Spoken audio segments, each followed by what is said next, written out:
Welcome to Flyover Film Country.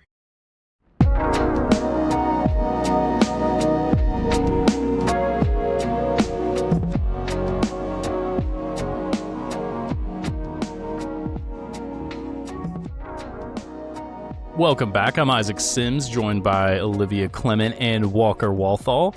And today we are going to be discussing Spider-Man Brand New Day, which has already hit, I think, $972 million worldwide in its 4-day run. Yeah. Thursday, Friday, Saturday, and we're recording this Sunday night, August 2nd. It is going to be one of the biggest movies of all time, and it was a great time at the theater. I think we can all agree on that, and we're going to be breaking it down as Spider-Man fans and all that. So before we do that, guys, how's it going? I can't wait to listen to the episode that you guys did about Ren Fair, the Lance Oppenheim documentary.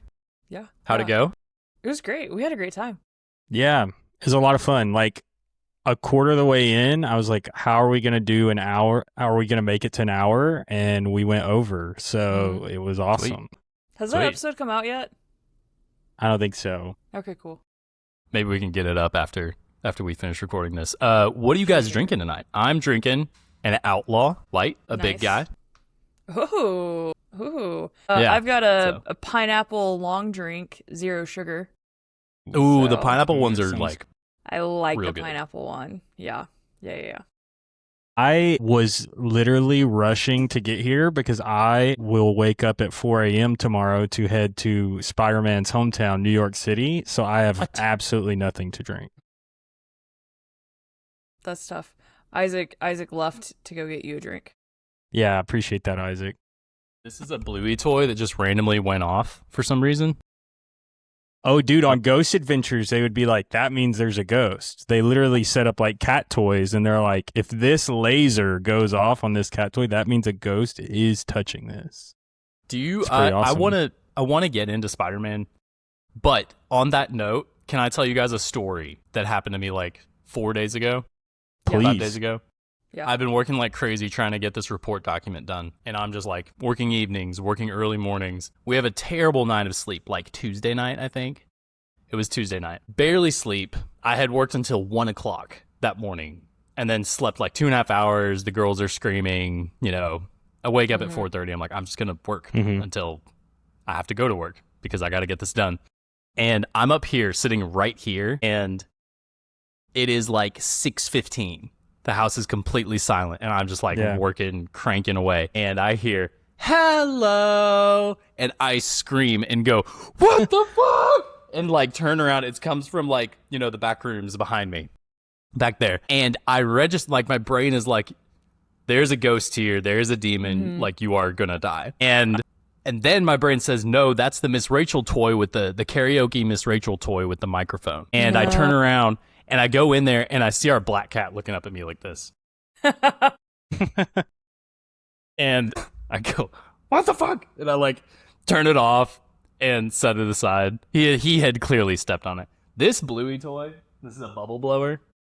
It just went off. I don't know. Like while we were recording, I don't know. Maybe there are ghosts up here. Hopefully not. It sounds like it. I think there are. Yeah. If Zach Bagans has taught me anything, that sounds like ghost activity to me. Yeah. Yep. Olivia, you been ghost maxing? No, I haven't. But today I was in basically our version of Sunday school at church with our 5th and 6th graders. And one of the kids asked, how do you become a demon? And then another kid said, how can I get demon powers without being a demon? And that kid is our pastor. So I can't wait to get a text either later this evening or tomorrow sometime from him saying, what's going on in Sunday school? So that was, it was like, ooh, I looked at the other 2 leaders and we were just like, what do we do?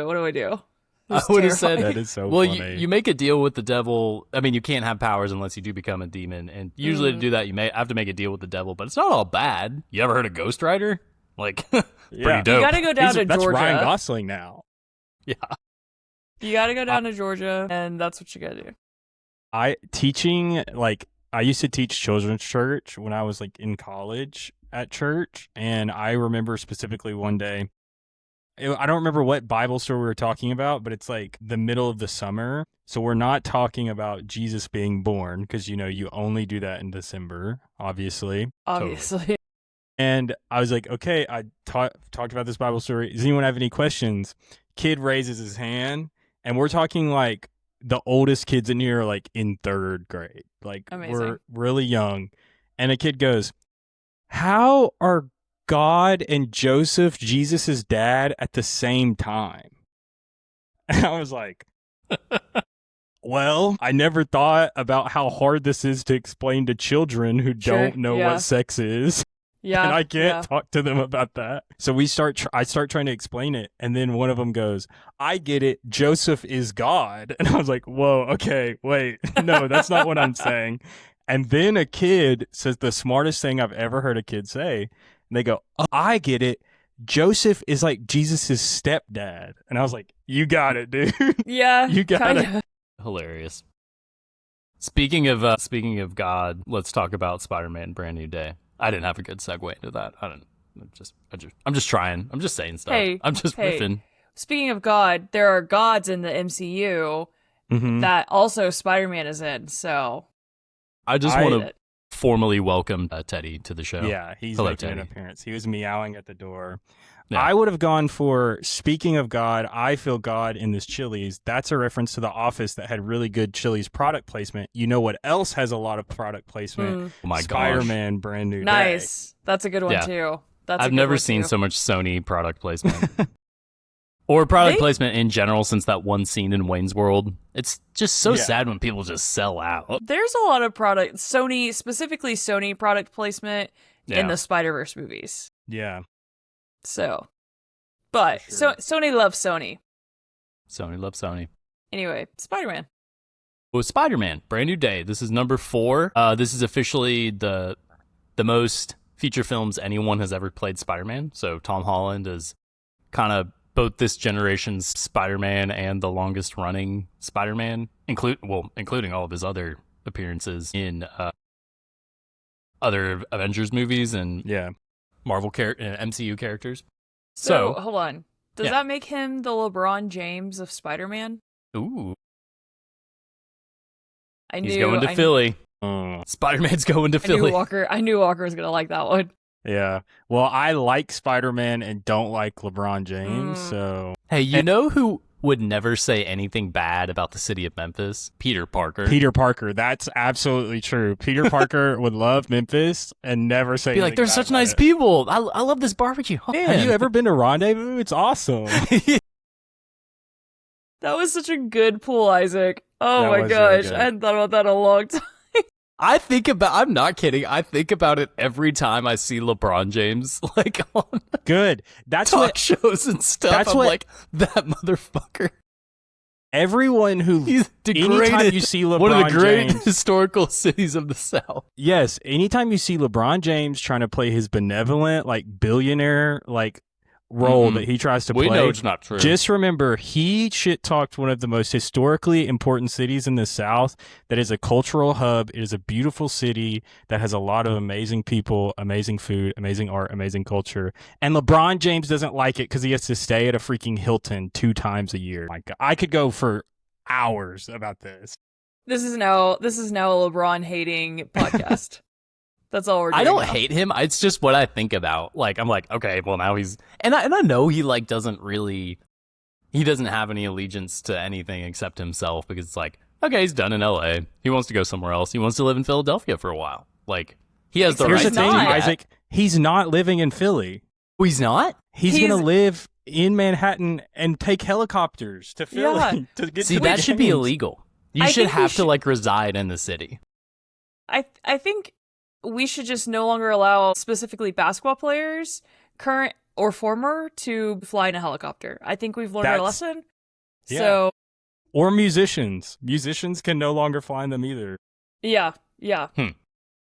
So I'm more willing to bend the rules on that, but that's another podcast. So okay. anyway, Spider-Man Brand New Day is here, and it's massive. Mm-hmm. It's the only Marvel movie other than Doomsday this year, right? Did we get one earlier this year? No. Okay. So No, I don't think so. Let me I said look. that so confidently, and I don't think. Yeah, because earlier this year I remember saying like, "Oh yeah, there's no Marvel movies this year except Doomsday," and you were like, "No, Spider-Man's coming out," and I said, "Oh yeah, you're right." Yeah. yeah, you're right. Just those two. It's just Brand New Day and Doomsday. But I don't know if we had a new season of Daredevil, but I'm That's not going right. to go into the shows. And Wonder Man, and Which That's they right. canceled. yep. After renewing it. Yeah. Which is too bad.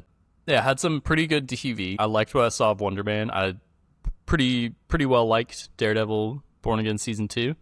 But yeah, this one has The Punisher and spoilers right here at the top. I meant to say it like right at the beginning, but there are going to be dramatic spoilers for Spider-Man Brand New Day. So get ready. I don't know how to say like, what did you guys think about it? Because I have like a very specific take. And yeah, so I kind of want to hear what you guys thought about the movie, what your viewing experience was like.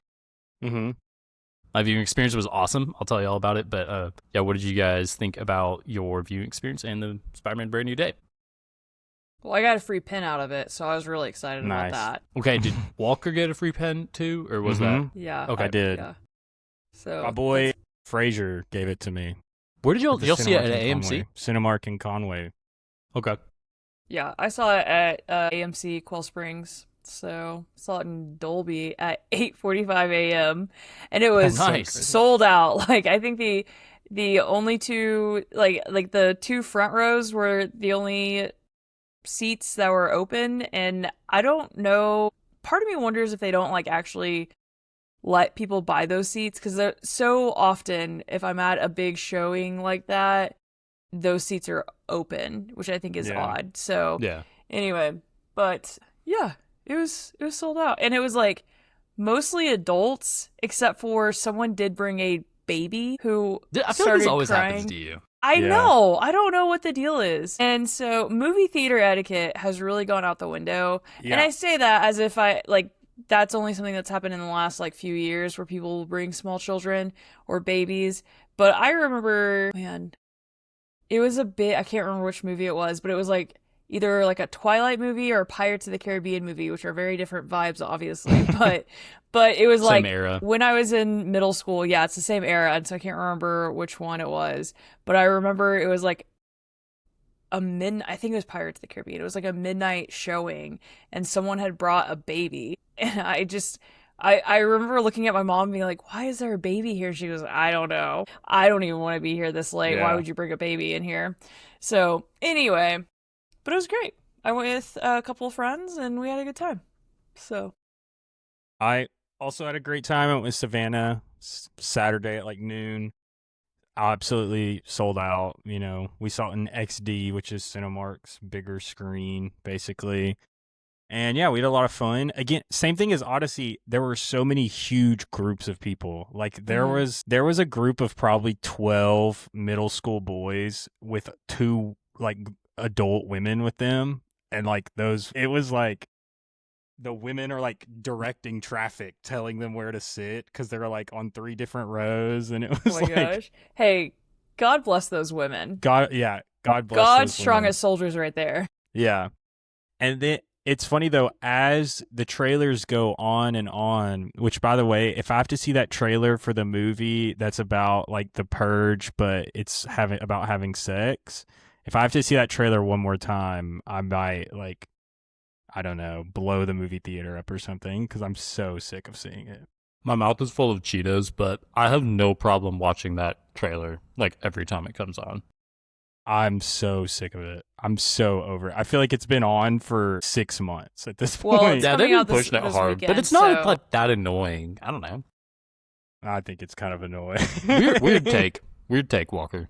Listen, no, I'll have it's weird not takes. a weird take. The whole like my feed on social media has a similar take Thank you. as Walker. So Shout out to everyone that agrees with me and disagrees with Isaac on this. Also, go listen to Eat the Pavement by Dev Lemons, and if you like it, go comment on Walter's newest Instagram post that you like that song, just for me, okay? Because he does he doesn't not like it?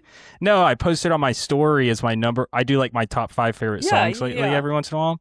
and that was number 1. And he was like, "This sounds like poop from a butt."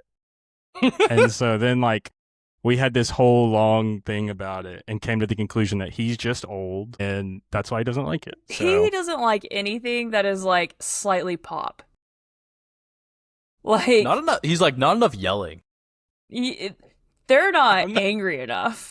Not enough despair. I wish you guys had watched Vanderpump Rules because I'm at Walter's house on Thursday and for his sister's birthday. So Savannah and I got Morgan and Walter to watch Vanderpump Rules and then Walter's sister to watch it. And there's a person on there named Sheena. She's very cringy and very funny. And she has a song called Good as Gold, which is horrible. Like it's a whole bit on the reality show that this song is terrible. She did a Screamo version. Walter turns it on as a joke. He's never listened to it. And then he's like, "You don't like this?" And I was like, "No, this is horrible. This song is terrible. Why would I like this?" He's like, I mean, it's pretty good. Yeah, like, it's not that bad. Yes, it I is. can see. For the record, Walker, when you do your top 5, I love when you do it. Thank you. Because Me too. I think you have good taste in music. And Thank so you. I will often go listen to it myself, or if you've got a clip, I'm like, yep, I'm going to go ahead and add that. So You know what? That means so much to me. And I have people I've had a couple people DM me that they like when I do it. And it's like, that's why I keep doing it. Like I have a guy that I've only worked, like he's a freelancer we work with. I talk to him once a year or something. And he DMs me almost every time I post it. It's like, please never stop. And I'm like, this is You should never stop, but you should also like share the link to the playlist so that I don't have to add them manually. So that's an interesting thing about me. I don't have playlists. I don't make playlists. I just have my liked songs on Spotify. But then it's gone forever?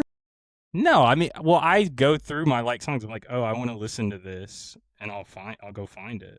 So like all your top 5s are songs that you liked? Like there's a record that you can go back to? Yeah, so like, Okay. look, like I'll just be like, okay, what have I been listening to lately? What have I liked lately? And I'll scroll down and be like, oh yeah, I've been listening to this a lot. I've been like lately, Nissan Altima by Doechii, absolutely fire. Oh my That will gosh, probably yeah. be on the Yeah. next top 5. Night Shift by Lucy Dacus. I've been jamming to that all week, so that might be on there. You never know. So Yeah. nice. I saw Spider-Man Brand New Day with my buddies Mitchell and Steven, and they're both doctors, and we got to catch up on life. I knew them from a small group that we're all in different small groups now due to circumstances I can't get into right now. And I like to put a little mystery sprinkle in. yeah, I was gonna things. say that's so mysterious and Can sounds so. you tell us later?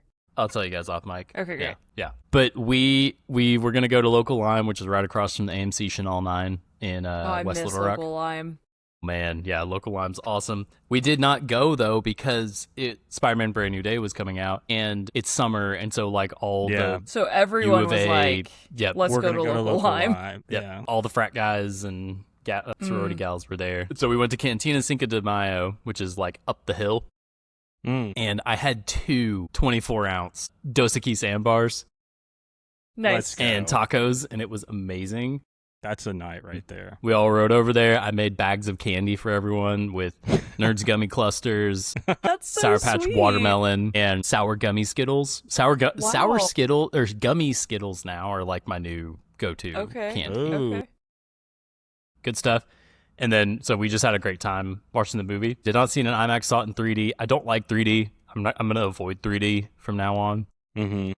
It accentuated one of my main critiques of the movie, which we'll get into here in a second. But it was a great viewing experience. And then we left and went back, and I was like, yeah, all right, sweet. Yeah. Should we get into how we like felt about the content of the movie and the story and all that good stuff? Yeah, I'll also say 3D hater here. Watched Avatar 3 in 3D, and I will never watch a 3D movie ever again in my life. Avatar is the exception for me, actually. Thank you for bringing that up. Because didn't we saw Fire and Ash together, right? Yeah, we did. Yeah. And I hated watching it in 3D. I loved. Yeah. Okay. See, it did not bother me in Avatar. For some reason. I don't know. Like maybe it's just where I was sitting. I felt like 3D technology has gotten worse. I felt like if I move my head slightly to the left, it's like, oh, now it's out of focus and I can't see anything. If I move slightly to the right, same thing. I had to be like looking straight on. Whatever. Yeah. Stupid. Did you see it in 3D or just Dolby, Olivia? The Spider-Man or Avatar? But Spider-Man. For Spider-Man, I saw Spiderman. it in Dolby. I also am very anti 3D. And so I did see Avatar, the last two Avatar. I've only seen 2 and 3. I've never actually seen the first Avatar movie. Two's, Nice. you just saw one, but in Which- water, so it's fine. Here's the deal.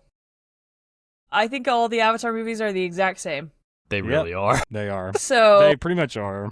I don't know anyone who's like, you know what movie I just love and is one of my favorite movies? Avatar. I've yeah. never met a single person who thinks that. Yeah. Everyone's always like, yeah, they look really cool and they, like it's amazing that what they've done with that technology. But that's it. That's no one's like, yeah, this is great. These characters, I know all these characters. I can tell you all their names. I know Jake because it's a basic white guy name.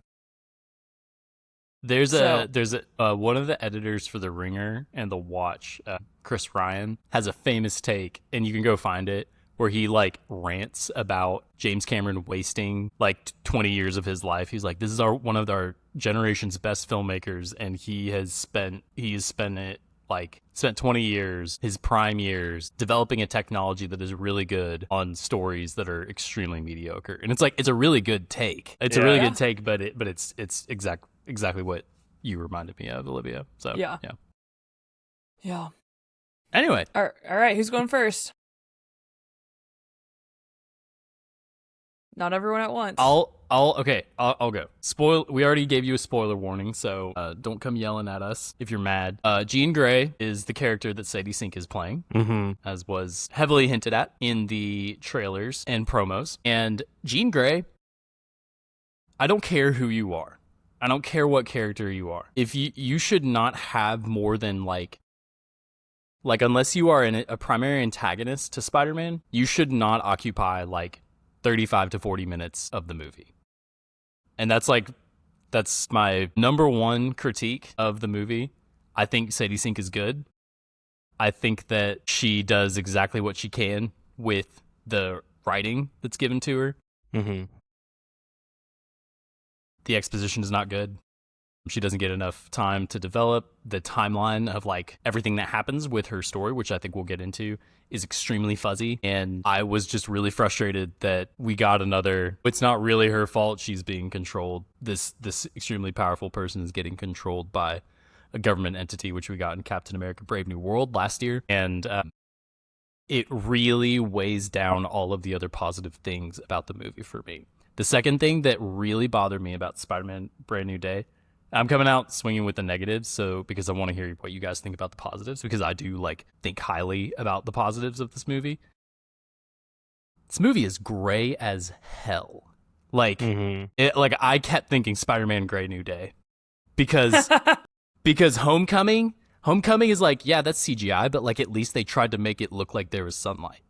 It looks like there's cloud cover in every single exterior scene of this movie, which is a lot. I was just very, very bothered by how gray and washed out stuff looked. But that being said, like, there's amazing camera movement and inventive stuff that like I've never seen before in any other Spider-Man movies. So I say all that to say, I'm extremely mixed on this one.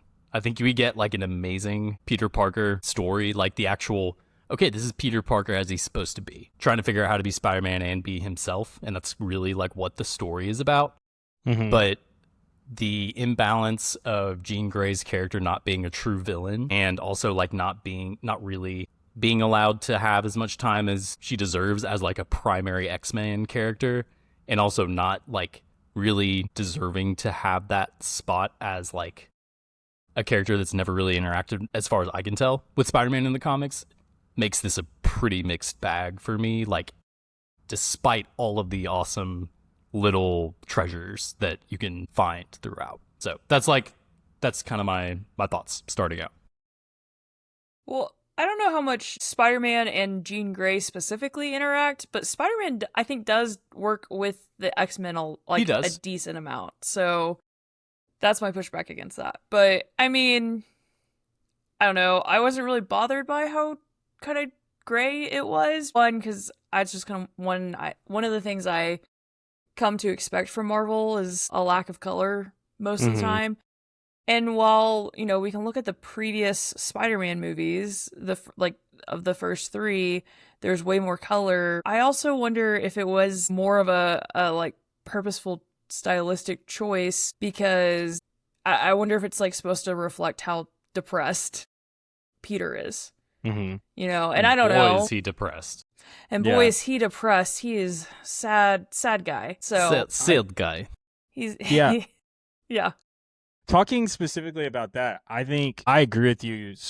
A lot of the exterior scenes look pretty gray, but also we get probably one of the best looking scenes in a Tom Holland Spider-Man movie when he's on the rooftop with MJ at night in front with the red sign. Like, there are some shots there that are truly, like, actually wonderful.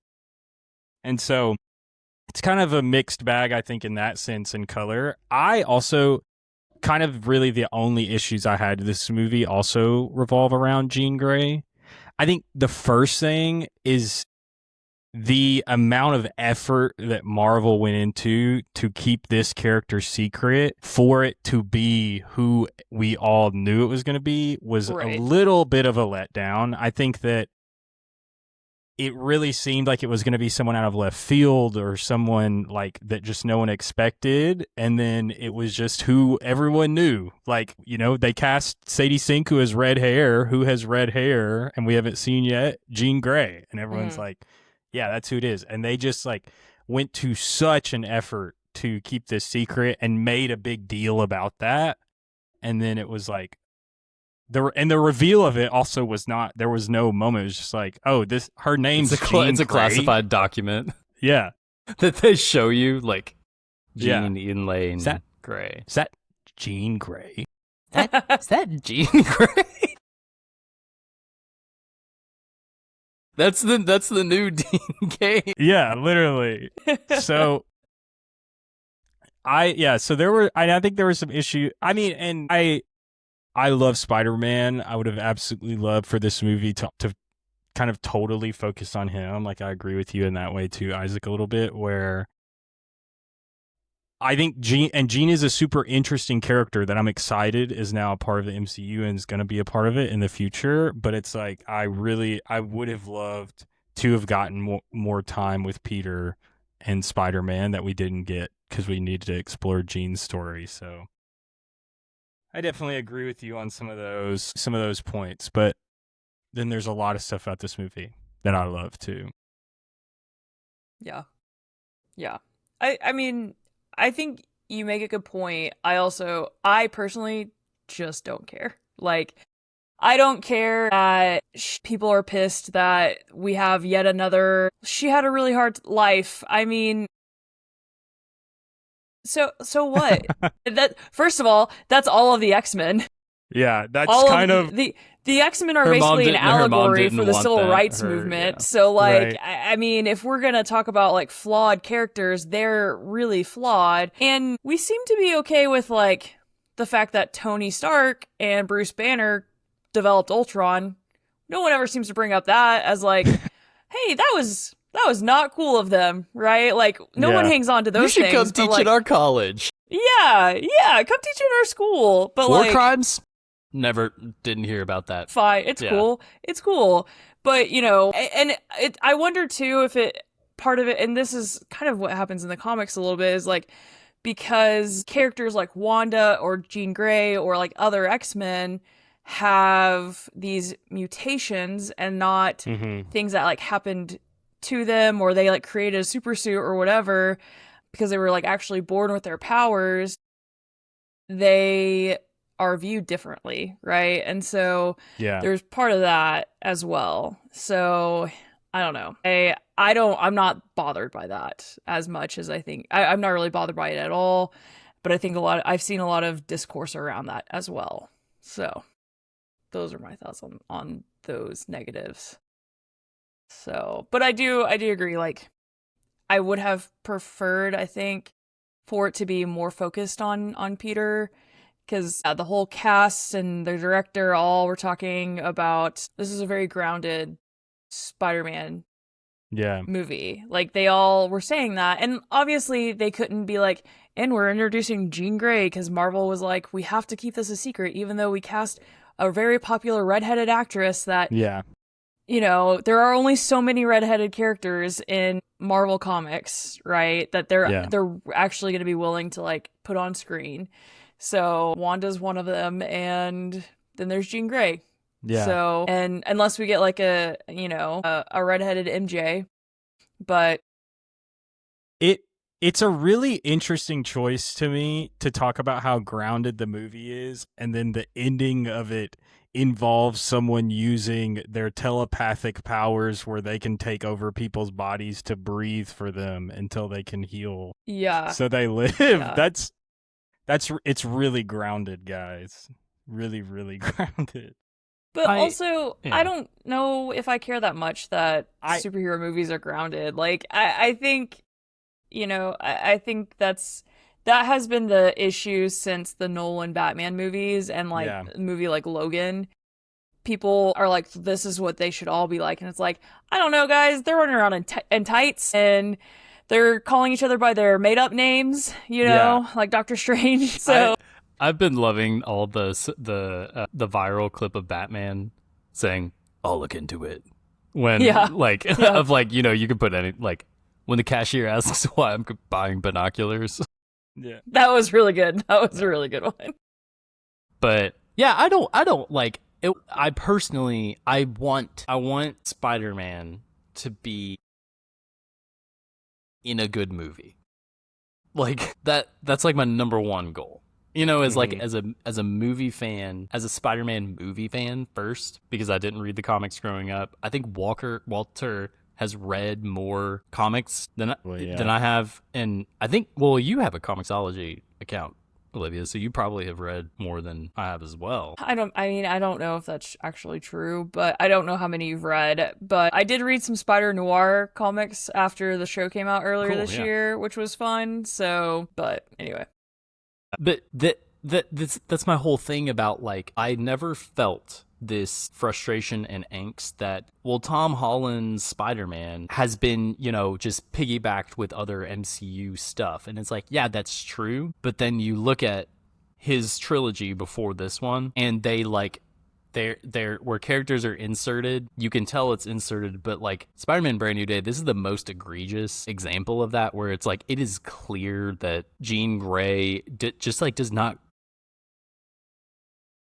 connect or cohere to what is trying to be communicated, which is like still really effective. Like when he has the moment where he's like, I am both, and he like unleashes his arachnid hormones and he defeats the Hand with the web torpedo. It's like, it's so cool. It is like those moments hit really hard, and they do make the connection between I'm a hero that you can trust because I've lost people as well. But it's just like, it's just not as woven into the story as like the other characters are, like even Sam Jackson in Far From Home. Obviously, like the other Peter Parkers in No Way Home it's like they're me in another reality, but they're also like my mentors because they're older than me and they've like lost people and they're going through this. So it's like, and then there's a fan service aspect. There's the Iron Man in Homecoming where he's like not propping up Peter the whole time.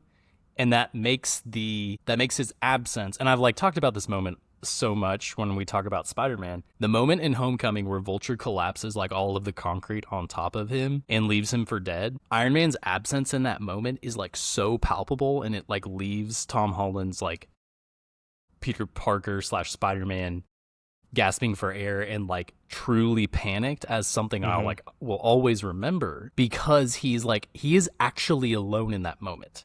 Yeah, that's something that like a lot of people, when they complain about the MCU-fication of Spider-Man, like, to me this is the most egregious example of it, where it's like, if you were gonna use a Spider-Man movie to launch an X-Men character, it's a hard thing to do, but And I would say, like, you should never do it, because you should always like make just a good Spider-Man movie. But here it is just like, I was like, okay, it just wasn't what I wanted in terms of like the overall story and how it all connects together. So I feel like this was actually probably one of the best movies at intertwining the different MCU characters. Yeah. Like, I feel like when Yelena showed up, it didn't feel like she had to be here. Like, they're just doing this. Like, Frank Castle or as the Punisher showing up didn't feel forced. And I mean, I don't know. I just disagree with that take. I can see why you feel that way though, but I think, and part of it is I love Sadie Sink and I want her to do well, and you know, I think Jean Grey is a really interesting character, and so I don't also, I mean, I don't know. The MCU is in a weird spot and has been for years now. We've talked about this so many times, right? And so I think that they seem to be moving towards focusing on the X-Men, and so Jean Grey is obviously super important to the X-Men and a huge part of it.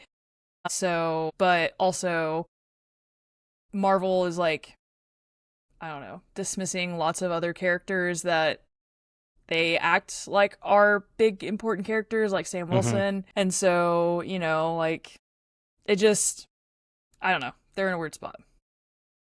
But none of that bothered me, it sounds like, as much as it bothered you. I like Sadie Sink, and I think she's tremendously talented as well. And I didn't feel the same way. Frank Castle structurally in the story is great.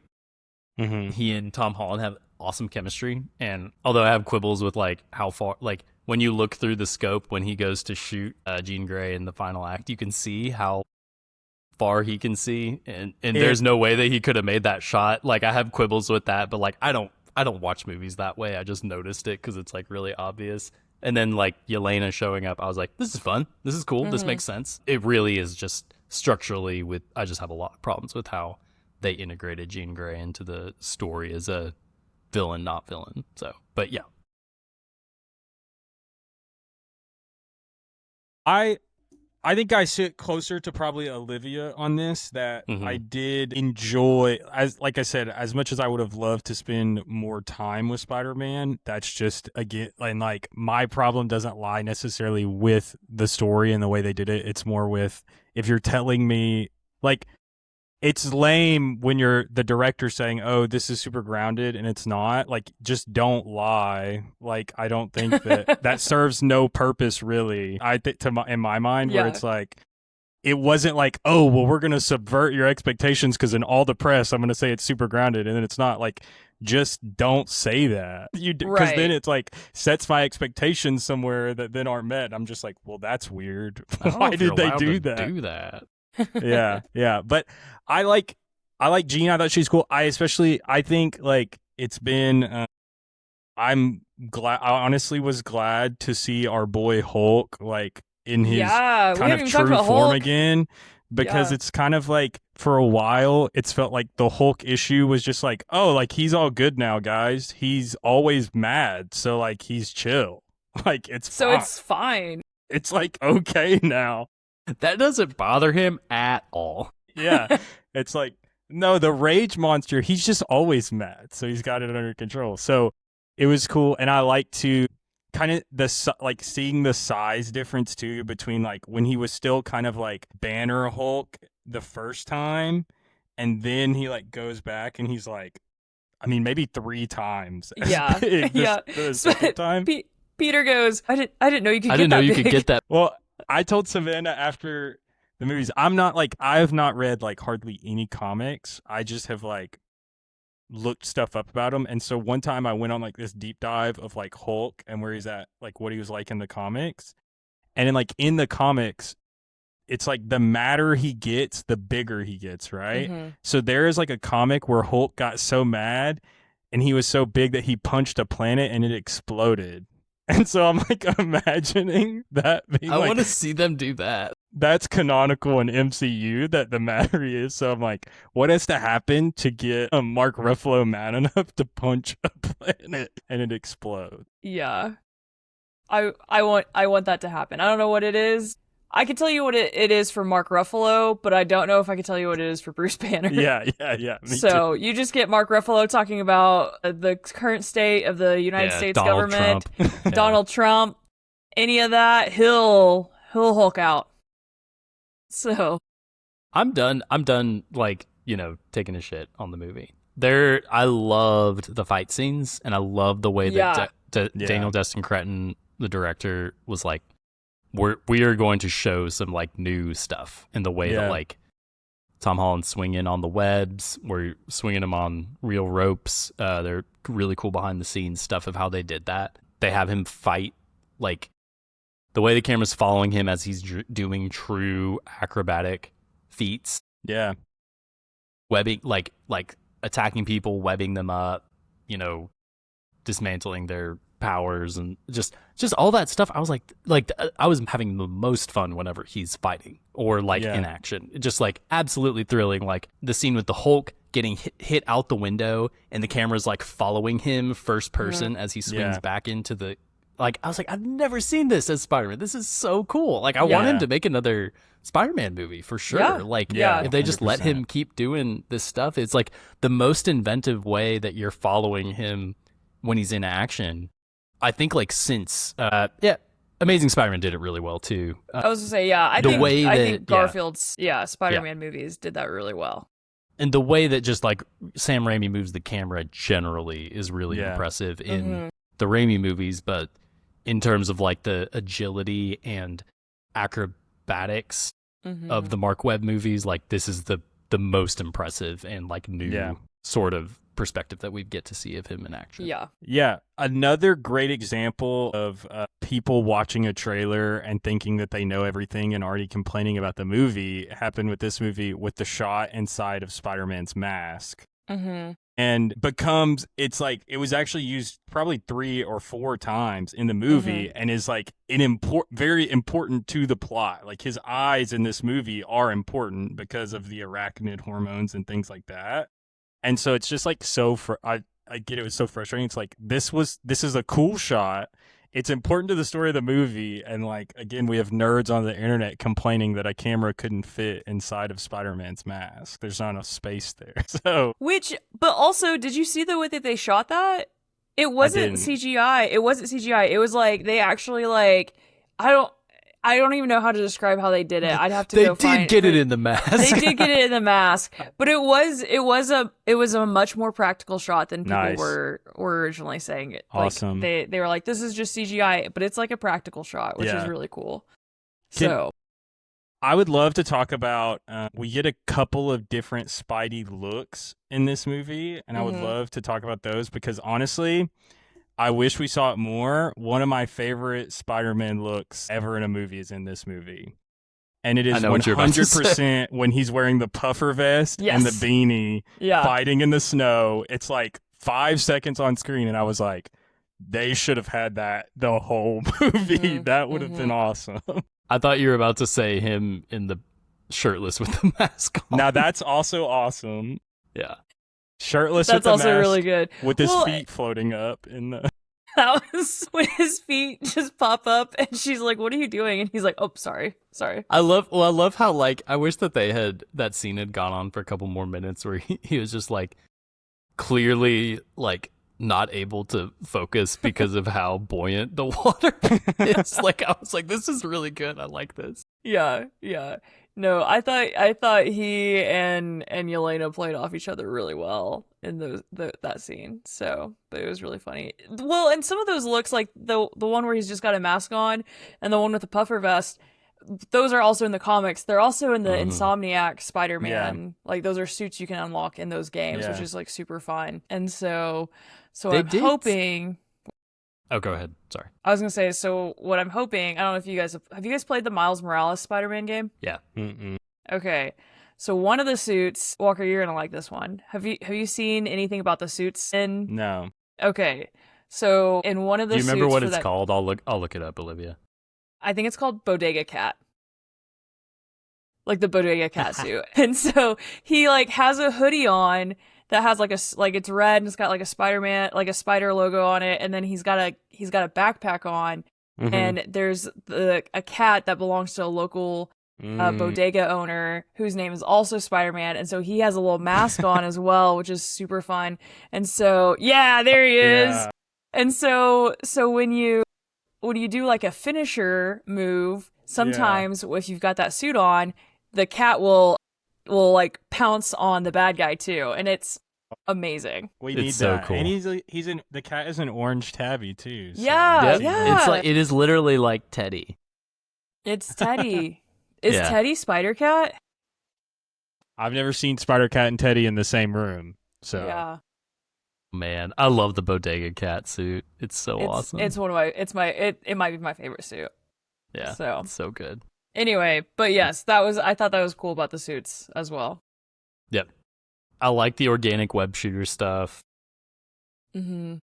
Yeah, I like how sad he is and bummed and isolated, and I liked in that way how it was paying homage to Tobey Maguire in Spider-Man 2, where he's like going through an emotional crisis and then loses his powers instead of like gains more powers. But I liked how they used it as a let's show him growing in his power instead of struggling to figure out a new power instead of like, what am I going to do if I lose my power? Because then it would have been too much of a retread. So one thing I wish we had seen, and I thought was going to be more prominent as a spoiler, was like you see Mark Ruffalo in the trailers and you know that Hulk is going to be part of the conflict. Mm-hmm. I thought we were going to see Kirk Connors as the Lizard, and Keith David does the overview. I read into this kind of by accident of like some of the documentary stuff about spiders. Mm-hmm.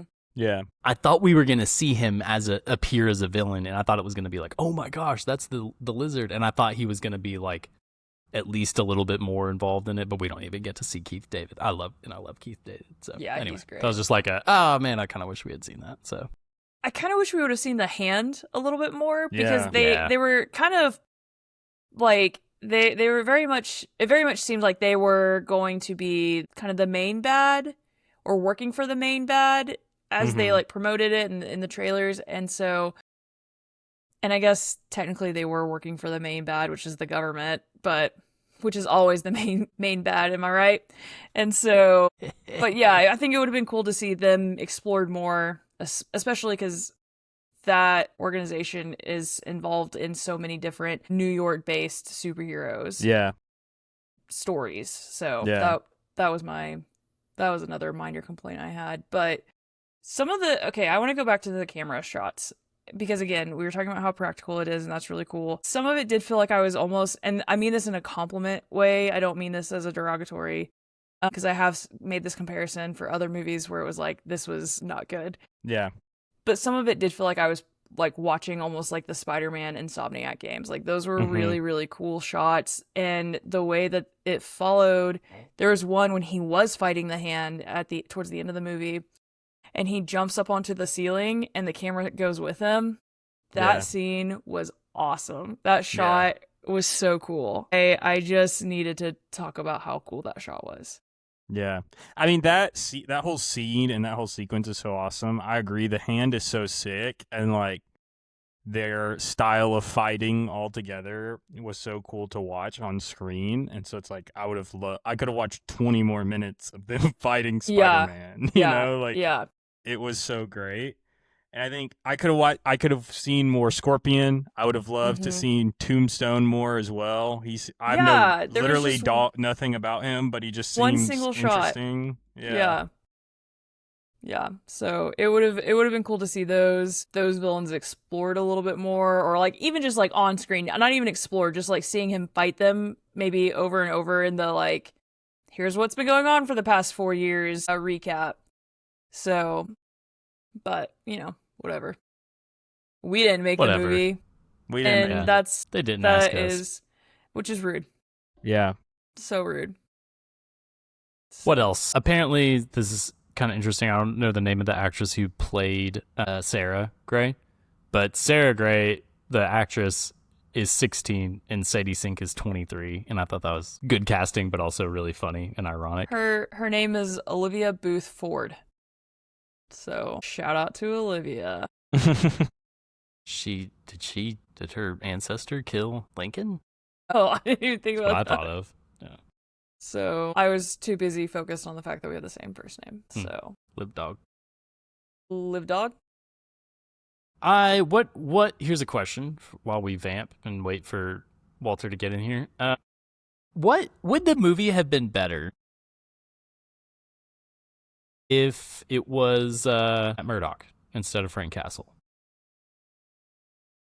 I don't know. Obviously, you can't like one for one replace him because Frank Castle like unloading the 30 millimeter on Hulk is how he saves Peter Parker. So good. And that's cool, so, and I liked so it. Cool. Also, I was just like, hilarious that so he just weird, the three of them on keeps screen. shooting. He just keeps shooting at Hulk, knowing that doesn't do anything. Yeah. Also, but it's distracting. another, It is kind of doing something. It's distracting. Another really funny bit with Frank Castle is when he is in that car chase with Spider-Man, and Spider-Man is on top of his van or whatever, and Spider-Man takes the gun, and Frank just pulls immediately out the another exact one. same gun. Yeah, that made me laugh so hard because I was like, that is so cartoony and just silly and goofy, and I'm really glad they did that because that really got me. I loved it. So I don't know. Do you think it would be, how different do you think? I mean, it would obviously be really different because they're Walker, such different characters. What do you think? They are, yeah. I don't know. I liked Frank in this movie. I thought his abrasive personality is such a good foil contrast, to yes. Peter Parker's like very affable and likable personality. And I think that Punisher is such an interesting character because I think a lot of people, like, despite kind of what he now does, I think people can understand like why he would initially get into the business that he's in. I mean, like, and like we all understand like losing your family, and like he is literally just a dude. Like he is just a guy. Speaking of just a dude. What's up? I'm the here. gang's all here. We are here. It's been a minute. Coming at you live from Colorado, where I am currently at for a work conference. Humble brag. The dinner we were at ended a little early, and so now that I've finished my rich people food, I am up in my hotel room, ready to talk about some Spiderman. I gotta know, did you have mashed potatoes? No, they had roasted potatoes. That's fancy. It's very fancy. I had not checked my phone, and I thought Isaac was joking when he said we were waiting for Walter to get in here. And so this was such a surprise to me. Y'all been recording? Looks like recording for an hour. Yeah. Yeah. Did y'all start early? 8:30. 8:30. Oh, I guess both my children went to sleep, so let's go. Let's go. That's so a dub. what? Double dub. What ground have we covered? What can I add? What can I add to this? I think you should just wax eloquent on it. I think you should just start talking about the movie. Okay. So Walker, do you need to go to sleep? I'm okay. My flight actually just got delayed 30 minutes already. So where are you going this week, Walker? I forgot. The New Big York. Apple, baby. None your business. The Big Apple. Freaking Big Apple, baby. No, Go it's to a hang out with Big Spider-Man. Apple. Hey, I'm walking here. Man, I was about to say that. No, I have been very Spider-Man pilled for a couple weeks now because I finally started playing Spider-Man 2, is it Insomniac? Is that the developer? Yeah. Where are you at in Spider-Man 2? I don't want to do spoilers in case anybody hasn't. Have you played it, Walker? I've not hasn't played any of either the Spider-Man games. Well, I played it at Walter's house. Yeah. Okay. He played it at my house. We'll talk later. He played it at my house where my 3-year-old was sitting next to him going, change his clothes. Like, when Joe watches me play, she's like, all she wants me to do is change his Spider-Man suits. And so then we got in one mission where, like, this isn't a spoiler. This is a big part of the story. But like the Venom arc where the Venom symbiote is attached to Peter. And so you have to play a few missions in a row in the symbiote suit, and having the Venom powers is like a crucial part of the story that you're in. You cannot change Peter Parker's suit during that time, and that was my 3-year-old's worst nightmare because I'm swinging around, I'm fighting bad guys, and she's like almost screaming at me like, change his clothes. No, I can't, Joe. I wish I could. I don't even understand how badly I wish I could change his clothes right now. And as soon as I could switch to Miles Morales, where I could actually change his clothes. I did. And I'm like, all right, now we can wear whatever we want. That's but funny. no, been very Spider-Man pilled, and I did not think I was going to be able to see this movie. And then I realized, we got into Colorado. Neither did we. A day. Oh, I want to hear about y'all's experience. I mean, I'll tell you about mine. Y'all might have already talked about it on the episode. You can listen to I'll our listen to it. experiences. I'll listen to it. When you're Okay. editing. We got to see it in Edwards, Colorado, which is like 15 minutes from where we're staying, and we ended up coming to the conference like a day early. Like the conference just started tonight. We got here yesterday, and so we had a whole like day today. Hold on. Oh, another special guest. Whoa! Whoa! What? That's so funny. Let's go. Wow! Our best friend Cody Granger is here. Hey, Let's go. everyone. Let's Hey, give it up for Cody. Yeah, Cody. hey, let's give it up for Cody. I as a joke, because we left dinner together, and I was like, "Dude, you want to join in on the podcast?" And I sent him the link, so he That's came awesome. in. But Cody, I was just talking about how we saw the movie. We went to this little theater about 15 minutes away from where we're staying. We saw it at 12, like in the middle of the day. It was this very cool, funky, quirky little movie theater with like it's very vintage vibes. There's like you can get ice cream in there and all that stuff. And I sent a picture of it in our podcast group chat when we got there. And I didn't tell anybody like where we were in Colorado. I sent a picture like, dude, like, hey, this movie theater's cool. And Walker responded, he goes, "Is that Edwards, Colorado?" I was like, Mr. GeoGuessr over here. Yeah. But I could tell by the position of the sun. Yeah. Where you're at. But he nailed it. That's what the movie Yeah. theater was. No, it was so crazy. I was in Edwards last year for work, and I stayed like that theater is kind of like in a area with a bunch of shops and different stuff. And so we stayed at a hotel like 3 minutes walk from that theater. So I got ice cream in the lobby there. So yeah, I immediately recognized it. Also ate a really slamming burger at this place that had some of the craziest taxidermy I've ever seen in my life in Edwards, Colorado. So Amazing. I like What the kind of hard animal? G at the end of that. Slamming. Yeah. One of the I'll send you a taxidermied picture. animals. I'll send you a picture, Cody. I'll share it or Okay, something. yeah. Let me Yeah, find it. I yeah. can find an example of what they did. One of the taxidermied animals was the cat from Obsession. Which I told Cody this at dinner a few minutes ago, but I watched Obsession last night. I watched it in my hotel room as I was ironing all my clothes. And then we saw Spider-Man today. That's a step up from watching Friendship in a coffee shop on your laptop. Well, So here's I the- just here's the wanna thing. I want to encourage the you there, thing. buddy. I had downloaded Obsession on my iPad mini to maybe watch it on the Amazing. plane. And I was like, That's you know amazing. what? Never mind, that's worse. It's way So worse. much worse. And so, but like, I was like, you know what? No, I don't want to do it like that. I'll at least watch it on like a bigger laptop. What Oh my gosh. What the hell is that?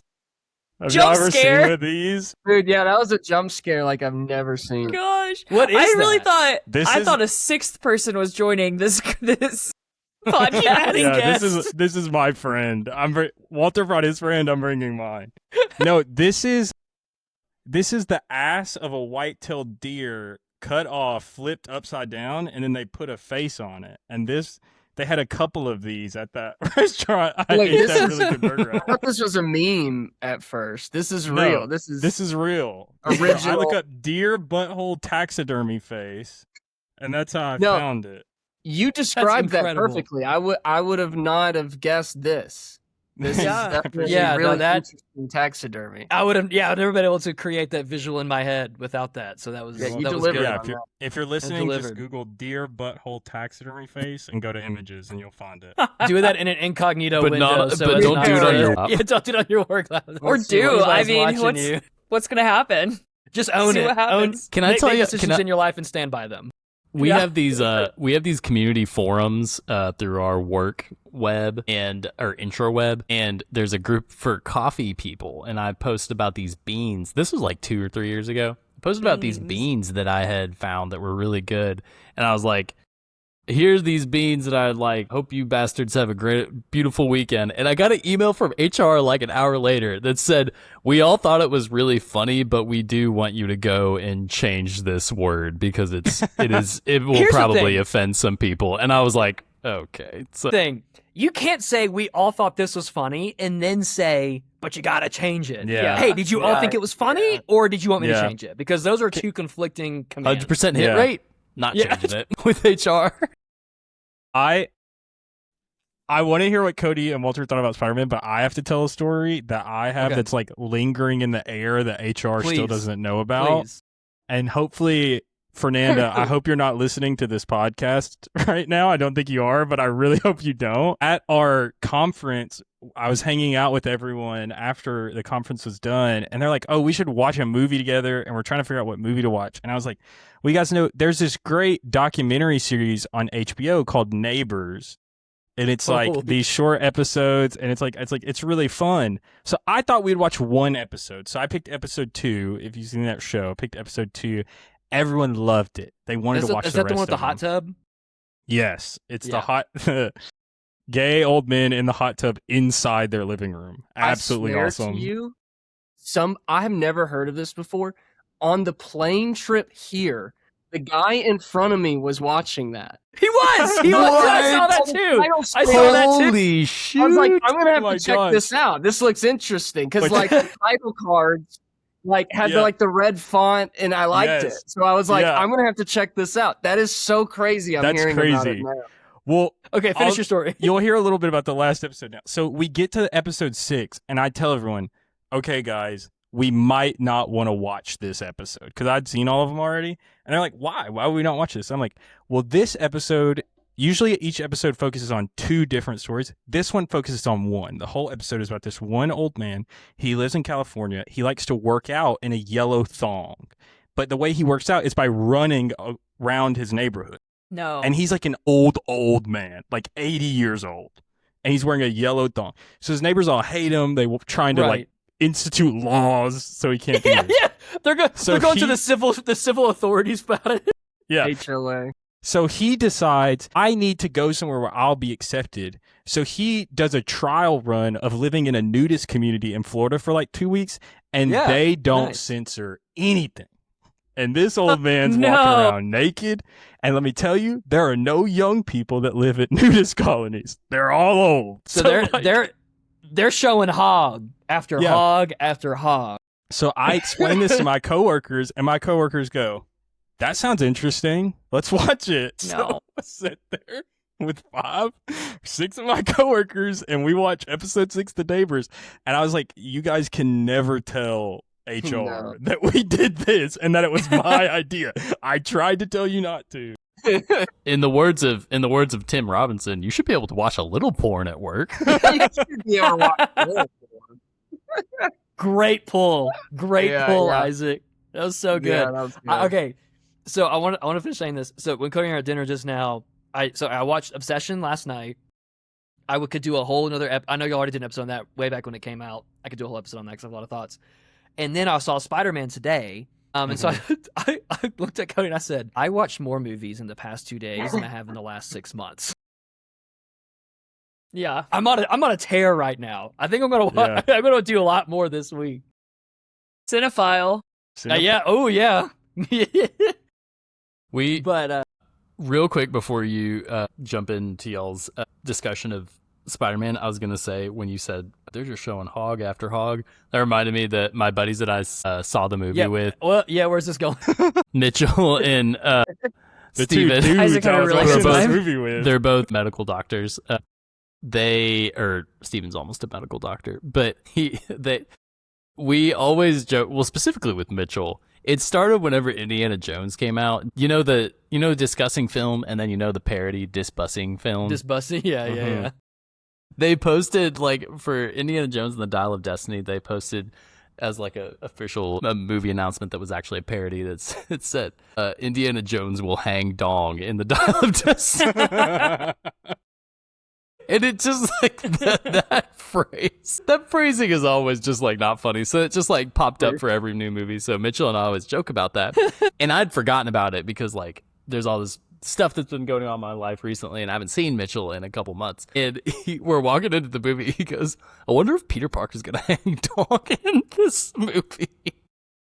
Well, he's in a real cloth suit in this one, so it's hard to be harder to CGI out his hog. There were multiple times where I'm like, That's showing. Yep, it's showing a little bit. So anyway, let's hear what you guys thought about Brand New Day. Yeah. Cody and I got to see it together today with our friend and coworker Alex. We were like, we're We got nothing else going on today. So we all Alex got Velty or different Alex? Yeah, Alex Velty. Cool, nice. Shout out Alex Velty. We all got really dehydrated in the high altitude of Vail, Colorado, and then went to go see Easy a movie. to do. So Nice. my head was splitting open the whole time because I was so dehydrated, and but I still really enjoyed the movie. I'm trying to think of any other notable things around the movie watching experience, other than I'm just really glad I was able to go see it in theaters because that was Spider-Man. Like I said, been very Spider-Man pilled as of lately, but in general, I'm always very Spider-Man pilled. Any kind of Spider-Man content, I'm gonna love it. It's going to be great. Now, Isaac, I don't know if you've already talked about your hot takes that you said you're gonna have. Yeah, you're just gonna have episode. to, get through those on your own. Okay. Time. Now hold on. Sorry. Fine.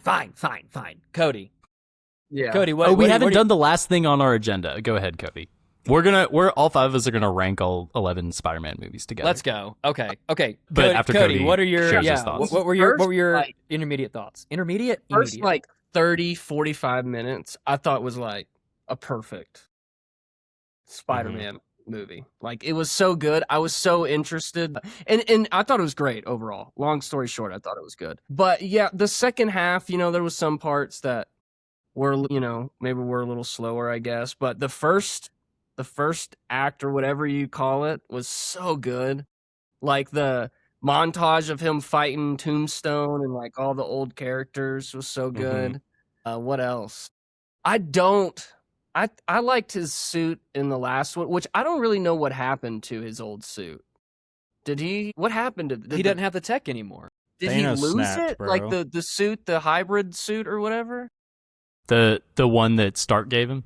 Yeah, the one that had the heater in it or whatever and all of that stuff. I don't know what happened. I forgot what that. Disintegrated into dust, right? Wasn't right, that what he was wearing when he said? But no. That's the Iron? one. No. He was wearing that at the end of No Way Home, like when everybody forgot about him. But then you see, like at the very very end of No Way Home, you see him becoming the friendly neighborhood Spider-Man, and with his own like home sewn created suit that he made himself. And so I think he made the active decision to start fresh. Something happened to it. I think. Hold on. I think Walker was on. I think something happened to it. It didn't blow up or something. It was heavily damaged by Doc Ock, and its nanonites are repurposed or lost during No Way Home. Not the nanoites. Yeah. What the hell? No. What the hell? Okay. I didn't think it was that, but I guess that makes sense. That because I remember that scene. He had the tie on underneath. Yeah. Right. Yeah. Yeah. Okay, I remember that scene. Okay. But anyways, I really like the suit in this one. I get why it was a likable suit. It's very comic booky. It's a very classic Spidey look. Now Andrew Garfield's Classic suit, Spidey. Baller liked. suit. Yeah, I feel like that was a great rendition of the Tom Holland suit that I liked a little better. But yeah, overall, I thought it was such a good Spider-Man. It's my favorite of the Tom Hollands. I think nostalgia is going to keep the original Spider-Man 2, Tobey Maguire, in the top spot. I know we're going to rank him in just a minute, but that one's going to still probably be my top one, again, just for nostalgia. But as far as best made Spider-Man movie, best looking Spider-Man movie, best written, I mean, it's for me, I'm in the honeymoon period with this movie. I know, I just saw it a few hours ago. Well, we are including this. I know we're segueing into it, and I don't want to cut y'all off, but we are including the animated movies. So 11. That changes it. Damn, Yes, never we're mind. including No! the animated movies. Yeah, that does. That's going to throw a wrench in the operation. Yeah, we'll talk about it. I just, this to me has cemented like Tom Holland as I'm going to say the best Spider-Man, but he's running with the best of them. You can't say that he's not at least as good as our previous 2 live actions. I think that this movie was Tom's best performance as Peter. I agree. Not even a Agreed. question. Yeah. He is really hitting his stride as an actor, I think. Mm-hmm. He was so good in The Odyssey. I think he was so good in this. Again, I think we talked about this when we did The Odyssey. I don't understand why people think that he's a bad actor because Have people said that? Yes, a People lot of re- People think he's- really did not like him as Telemachus, and which is crazy. And And I think nerds, part of it, freaking nerds that said that. yeah, I think part not of only it is nerds, fools. idiots, that his performance in the Odyssey is much more like understated, and I think a lot of people think if you are really emotionally expressive and very loud, then that means you're acting better, and that's not actually the case no, at all. not at all. So, well, it reminds me of the discourse around blanking on his name, the main character, the main actor in Nope. What's his name? Daniel Kaluuya. Man, incredible actor. yeah, But his character is very understated, and it's like that's a part of his character. Yeah, And he nailed the role. But then there's a lot of like, he was so boring. He didn't like yell. And I'm like, okay, what? I don't like, he played the role perfectly. yeah, right. And you know what? Same thing for Dakota Johnson when she's in a movie where she's supposed to be in. But don't get me started on that either. So I think they did Tom a huge favor letting Spider-Man age some, like giving him the 4 years. Yes. I think really Yeah, helps. that's Like, and giving. I mentioned that because I was sitting next to Cody during the movie, and I did not know that there was going to be. It's not a time jump. It's just like like they really montage 4 years, and I'm like, wow, that's so cool because like how they did that, like a big driving force. One of the main motifs of the movie is his isolation, and you can't do that. You can't show that isolation over like a 6 month. I don't think you're allowed to do that. I don't think Yeah. you're allowed to do that. We were so also like talking 4 about years is good. those scenes, like those close-up scenes, where of it's inside of his mask, where you They So really good. got the camera up in there. Did you? Yeah, know that? I saw the behind the scenes of that. Yeah.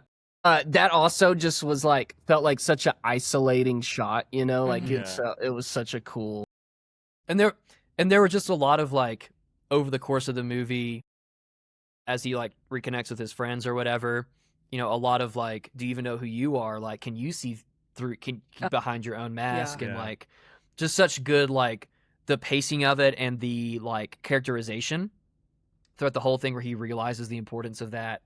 Especially, but it only happens when he sees that other people can see through the mask. Finally, like, Yeah. and one of the main things I pointed out, and you might have already talked about this, and I apologize, but when he's sitting, just hanging out with Ned and MJ in their living room, We actually haven't really talked about Ned and MJ at all. So Yeah. Oh, okay. That's true. So, yeah, Okay, that's good. So there's that scene, and they're playing with Legos, and it feels like like the gang's back together a little bit, and they're playing with Legos. MJ's drawing them, sketching them, sitting there. Peter's wearing the full Spidey suit with the mask, but when she turns around and shows the drawing, everything is the same except for Peter's not wearing his mask in the sketch. Yeah. And it's like, that was a great scene. man, I'm gonna be just vulnerable. I shed a tear. in No, that scene. I got teary-eyed Yeah. too. There were a couple times where I got emotional, and maybe it's because I'm very homesick right now. Maybe and I was had to too, call. maybe I was too drunk. That You're might, too drunk, that might good. explain some. I did. Y'all didn't hear this, but I had to like. I probably consumed 64 ounces of beer before. Nice. It was awesome. So Yeah. no regrets, but that might, maybe I need to watch it again. Maybe to watch it again. When we got home from the movie, and I was like dehydrated, not feeling good. We had a little bit of downtime before dinner tonight. I was feel so dehydrated for a different homesick. reason. For a different reason, yeah. Sorry. And I was also feeling emotional. Shut up, Isaac. I'm trying to talk about a real thing. I was like, I was reeling from like the emotions of the movie too, which were like so well portrayed. And also like I just miss my kids, I miss my wife. And it's like just around town here in Colorado, I'll see a family playing, and I'm like, so like I had to call. I think we're gonna listen to this episode, but I had to call her when I got like back to our hotel room, just to cry a little bit and be like, I don't want to be here, but I'm good. I'm good now. And I was like, as soon as I get home, I'm taking you to see this movie. I'll see it again. And you need to see this. We almost watched. I just cried together because the other night. I love the boys, and if they all forgot me, I would cry. That's what I I was know, thinking. dude. Yeah. Like that's a heartbreaking thing. And I really love that it wasn't just that Peter was missing MJ, he was also missing Ned too. Yeah. Like he missed Ned a lot. Yeah. just as much as he missed MJ. Yeah. And I thought that was really sweet. Mhm. Yeah, when they're just being dorky kids again, playing Legos and quoting Lord of the Rings to each other, that was Yeah. really cute, really sweet. So Yeah, I'm really glad with the final scene of the movie where Ned's muscle memory kicks in with the handshake, and like you see a spark of recognition, and that's how the movie ends. Like that's such a good way to end off this very grounded movie. And it just, I don't know, like we haven't gotten that in the other movies, you know. It just obviously because of the MCU and Avengers of it all. And so I think they did, as Tom Cody said, they did a good job of incorporating other aspects of the MCU in a tasteful way, in the tasteful fan service way, acknowledging that, hey, yes, we are still in the MCU universe. Here's Hulk. Here's Yelena. Maybe there was one more. I'm trying to remember if there was any other. Anybody else? Have y'all Punisher, obviously, yeah. Which a great team up between Punisher and Spider-Man. Yeah. Super fun.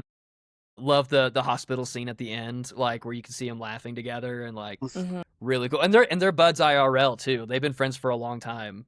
So I'm really glad they got to like bounce off each other a lot in this one. He recorded Tom's original audition tape. Yeah. Crazy. So fun. Which is crazy. They were also in the Odyssey. What movie were they doing? Also in the Odyssey together, yeah. Because I saw something, like a screen grab of that movie, and I didn't recognize it. Let me look. I think it's important to move along. That is, I think, my favorite scene in the movie, other than like a bunch of the fight scenes, was when he walked out of the hospital and was just standing there with everyone just like cheering about how much they love Spider-Man. I was like, this is it. This is awesome. This is like that's the closest that I've gotten to feeling the feelings that I had watching Spider-Man 1 and 2 with Tobey Maguire. I was like, this is capturing it. Yeah. So. And like there were, I don't know if you talked about cinematography at all yet, but like from the beginning of the movie, we were noticing like a lot more organic, like handheld camera shake and 100 just like more of a filmic type of feel. Like this did not look like an MCU movie, you know, the kind of washed out, super clean clinical palette, like felt very lived in, very organic. Like they knew it, like they were in their bag a little bit. And I think they knew it. Yeah. I said earlier, one of the best like looking scenes in probably the entire MCU's in this movie when he's on the rooftop with MJ at night with the neon sign behind him, and like they're cooking hard there. Even though that was probably on a soundstage, like on a blue screen thing, they just made it look very good. It's all about lighting, baby. Yeah, very true. Yeah. Well, I don't want to drag this episode on too long. I know y'all been recording for a while. Should we rank these movies? Let's do it. Yeah, but I figured out what movie it was. What was it? Pilgrimage, which came out in 2017. Never heard of it. I've never heard of it. Walter's like, don't care. What's next? It's an Irish medieval film. So, okay. Anyway. Interesting. Does Bernthal say, let me tell you something? Yes, he does. He does. Okay. And I pointed at the screen. Wait, what scene was it? I don't remember it. I don't even remember.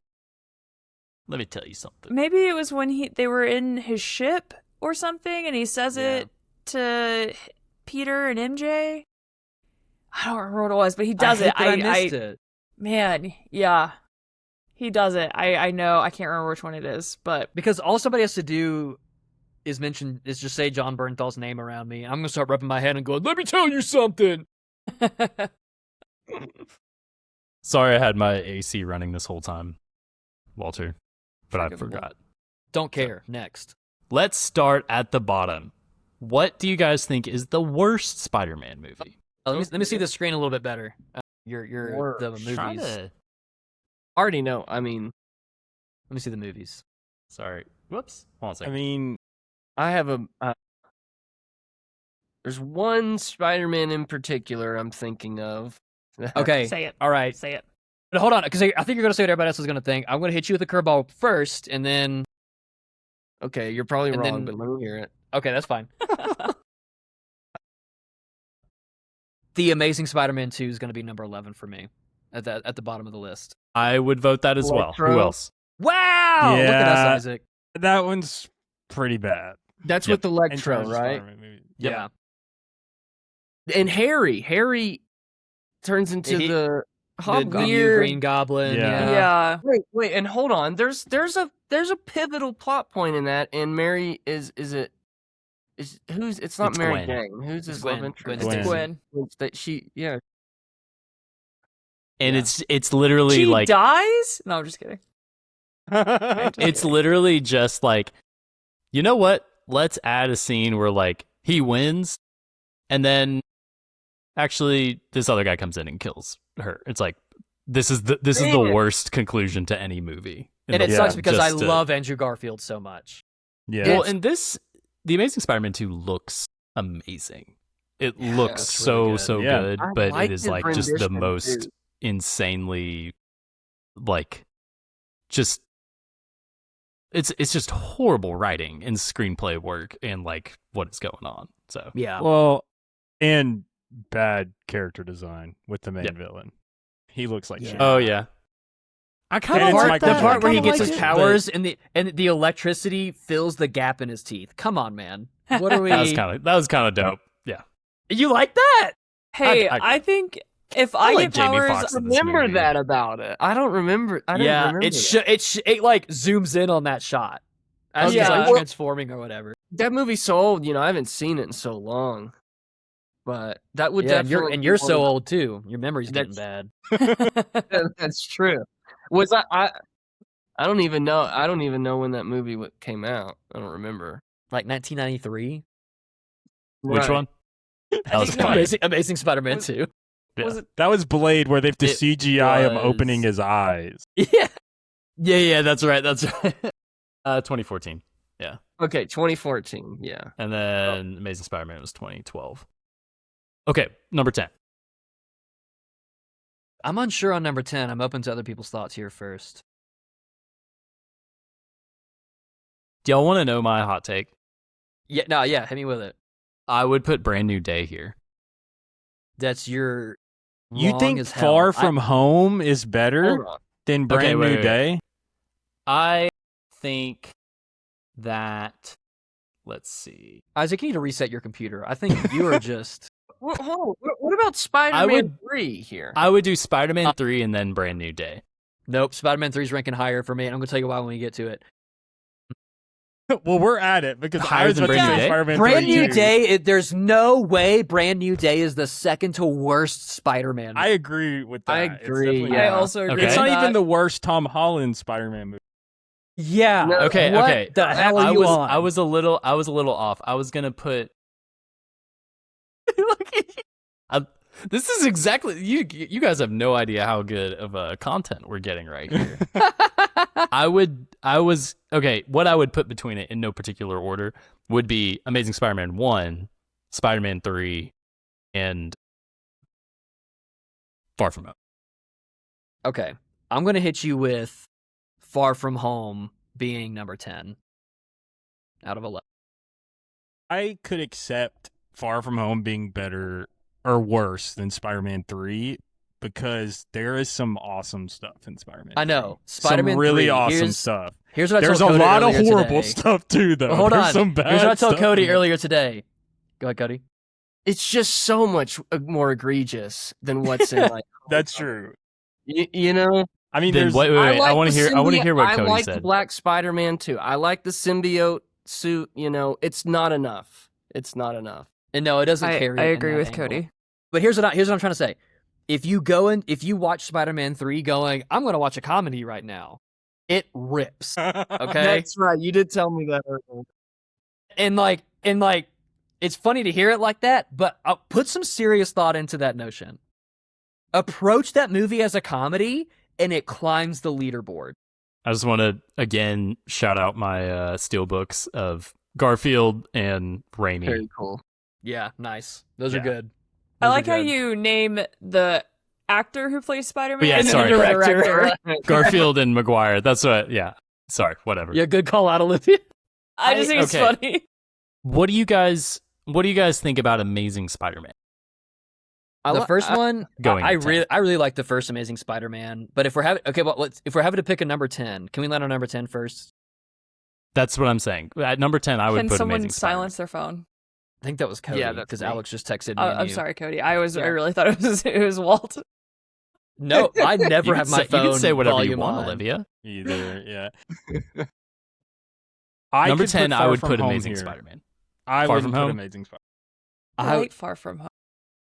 I like Far From Home too, and I think that the visuals that John Watts was able to do with Mysterio as a villain is the best work that he did visually with his Spider-Man trilogy. It looks good. I'm not saying I don't think it looks bad. I just think story-wise, it is among the weaker. I think story-wise, it's superior to all of the Tom Holland Spider-Man movies except Homecoming. Are you just trying to argue with me? I don't know what is your problem tonight. I've just thought about this a lot because my brain is broken. Your brain is broken. You got that's the first correct thing you've said in this conversation. You think you're Spider-Man pilled? You don't even have the steel books. I'm Spider-Man blue pilled. You're Spider-Man red pilled. He's Spider-Man acting right now. What should go at number 10? I'll compromise on this one. I'm okay with what the group decides. I mean, we can shit on Andrew Garfield and put him at both the bottom spots. Then I guess let's do that. Oh, that just feels. I feel bad for my boy Andrew. Listen, I'm going when we do Tick Tick Boom. I'm going to glaze Andrew Garfield for an hour straight. Yeah, Walker will make up for it. I'm going to glaze the man, so I'm okay with putting him at the bottom here. All right, yeah. Well, let's put Amazing Spider-Man 1 at number 10. I'll compromise. That's fine. My thing is I love all of these movies. I do. I think some of them are objectively bad, but I still love them. So I don't dislike. I think on IMDb the worst rated Spider-Man movie is 6.5. That's pretty awesome for as many of there are. I mean, that's pretty wild. Yeah. There's no Spider-Man movie I dislike. That's a good way to put it. Yeah, I do agree with that. We'll find common ground right there, Isaac. I have the steel books. You got to stop bringing that up. We get it. You're rich. No, I bought them during COVID. I had nothing else to do. Number 9. Okay, continuing the discussion about No Way Home 3. I want to put Far From Home 3. I want to put Far From Home at number 9. I'm with Walter. I agree. I saw Spider-Man 3 when I was a kid, and it lives in my mind in such an awesome place. It's better than Far From Home. This is such an insane list. Wait, what okay. Wait, 3 is what are you already gonna say, too high Olivia? for me. Yeah, it's way too high. Yeah. We can put 3 here if we put Far From Home next. Deal. Look, there's no way that Andrew Garfield's first Spider-Man movie is worse than 3. I understand it's fun to watch, but if we're talking legitimately, which one is the better film? Yeah, right. And you know what, Cody? I agree with you that Amazing Spider-Man should not be this low. Okay, you know what? Hey, but I had to make what about compromises here. Spider-Man 3 at 10. Different rendition on. Let's Peter do Spider-Man Parker. 3 at number 10. That's fine. We'll switch them. Because I don't. I agree with. I cannot in good conscience disagree with what y'all are saying. So that's fine. We'll do Amazing Spider-Man number 9. Okay. Number 10 is going to be Spider-Man 3. All right, y'all. We're greasing the wheels here. And then 8 is Far From Home. I'll allow it. Far From Home. Yeah. Okay. Where Olivia, kind of in the grand scheme of things, you want to talk a little bit more about Far From Home and where you might put it? I don't care that much. I don't care as much as you guys do. Okay. This is hilarious. We've never done anything like this, so this is fun. This is fun, yeah. Okay. Spider-Man Far From Home. I also don't care, but I think it's more fun to it's to have strong opinions. It's like Ghosts. I don't really kind of believe in ghosts, but it is more fun to believe in ghosts, so I just do. Okay, you know? I see where you're at. Walter, you'll get to hear a hilarious story about ghosts that I told. I hate that I missed the first hour, man. Hey, you get to listen to it later. Cody, you can listen to it too. Yeah. Anybody can listen to it. Send it to your friends and your family. Post it on social media. Yeah. Anyone send it to your boss with the word Spider-Man. bastard in the message. Yeah. Oh yeah, we talk about HR stuff. All right, we're at number 7. Okay. Number 7. So far, just to recap, starting from the bottom is Amazing Spider-Man 2, then Spider-Man 3, then the Amazing Spider-Man, and then Far From Home. So You know, which one is slightly better than Far From Home? I might do Homecoming, or I think I would do. Or wait, hold on. Sorry, my text is really small. I don't know. Yeah, I would do Homecoming. I can't do you like disagree with that. Homecoming less than No Way Home, Cody? Yes.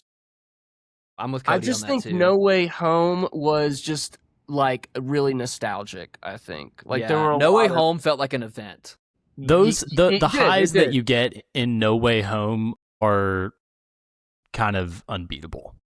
And that doesn't like make up for the other flaws in that movie. So much fan service. You guys are so misremembering when you saw Michael Keaton was Vulture for the first time, and your ass in the movie theater in 2017 was like, Walker again. We all like all of these movies. It's like we didn't like that stuff. I like No Way Home. I loved when Tobey Maguire and Andrew Garfield were on my screen again, but Homecoming I think is better. You're right. I am with Walker here, and I'm curious what Olivia thinks, even though she doesn't care. Guys, I really don't care that much, and I need you guys to know I hate Tobey Maguire, and I don't think he's a good Peter Parker. Olivia would have put. I forgot that you had this all three of those movies at the bottom. Olivia, you're gonna hate my number one. You're gonna hate my number one. No. First of all, everyone, shut up. Let me talk. I would not put all three of them at the very end. They're not. Like, objectively speaking, they're not. Mm-hmm. And I actually think that the first two are really great, and I think 3 sucks. I think it sucks ass. Okay. So I completely agree with that.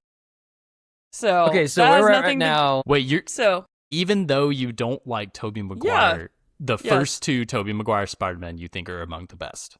Yeah. Okay. That says a lot. That says a lot. That does. Says a lot about your character. Thank you. Thank you. Number 7, though. I'm going back to Homecoming, I am with Walker on this. Okay, yeah.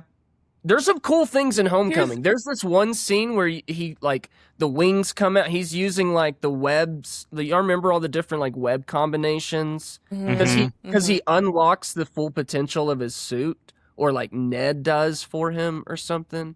Yeah. There's some cool scenes in Homecoming. Don't get me wrong, but I just don't think Vulture like can compete really. I think Michael Keaton is like one of the best Spider-Man villains. He's very good. He's so good. My problem with the first Homecoming one is it's a lot of Mr. Stark.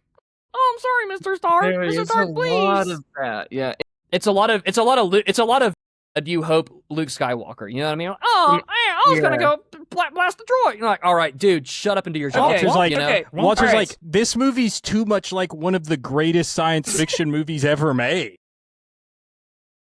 Like, what are we talking about? Also, Peter Parker's too much like everyone's favorite character. And Luke Skywalker bugs the hell out of me in A New Hope. Like, he's so annoying. He's a kid, bro. He doesn't know anything. Can I speak? You'll be asking a lot of questions. Olivia, Olivia, please. You're supposed to save the freaking universe. I think we might be getting too lost in the sauce of nostalgia, and nostalgia is a hell of a drug. It is. And I think that is something that we need to remember when we're thinking about No Way Home. While there are so many things that I really love about No Way Home, I don't know if I'm going to say that it is better. Never mind, I'm not even going to ask that question because that's a stupid question. I was going to say, would it be as good without all the fan service? Which is literally the whole movie. So the movie would not be good. Yes, Isaac. You're saying... To quote Timothy Chalamet, you can get lost in the sauce, but without the sauce, you are lost. Is that a real? That's a real thing he said. Is that a Willy Wonka? There's no way that wasn't Willy Wonka, right? I think that's just Timothy Chalamet. Okay, either Timothy Chalamet is a really weird person, which is probably true, he is, or that's he has to be Willy Wonka. I don't know which one of those is true. So. Listen, I'm fine with wherever y'all want to put Homecoming and Far From Home in this list. I think they're gonna be right next to each other. Raise your hand for number 7 if you would put No Way. Okay, that's 3 of that's majority. Yeah, that's okay, majority. okay, That's fine. fine. And then Fine. You can sit there and be wrong. I don't. you can piss off. And I will. Olivia has All to right. get up early, and she's just not saying it. I gotta get No, up I super don't early actually. too. No, I'm actually Okay. having a great time. This Number is fun. 6. Do I Far think From Homecoming. Home. We're gonna do Far From Home. I'm at Homecoming. Okay, Yeah, yeah, Homecoming there. I would say Homecoming. Yeah. Here's We're the about to deal. get to I the think heavy Homecoming hitters. and No Way Home are actually really close. And that's it- fine. That's fine. It probably depends on the day, Yeah. Sure. if I'm Yeah. being honest. Yeah. And I wasn't willing to be honest 5 minutes ago. You were Surprised lying that earlier. I do like that none of us has brought up any of the animated series ones yet. No, and we know that we know those are gonna be we pretty all high know up. that We those know are where Yeah. those were like yeah. ahead of their time even when they came out. yeah. Yeah. Yep. Okay. So we're in the top 5 now. Thanks for crossing those out, Olivia, as we're going. Yep. It Number just it was 5. helpful for me. I know we already put Homecoming down. It would be an argument for me where Brand New Day lies in this, if it's better or worse. Wrong. Okay. Across And it would be the, in this spot. Across the Spider-Verse is going here for me. That's And that's a hot take, I know. I know. You know, it's hard for me to almost want to say original Spider-Man here. And if it wasn't for Green Goblin, and now that I think back on No Way Home, that's why it's so good for me is because of Green Goblin in that. He's cooking Fun. so hard. Listen, Golly. listen.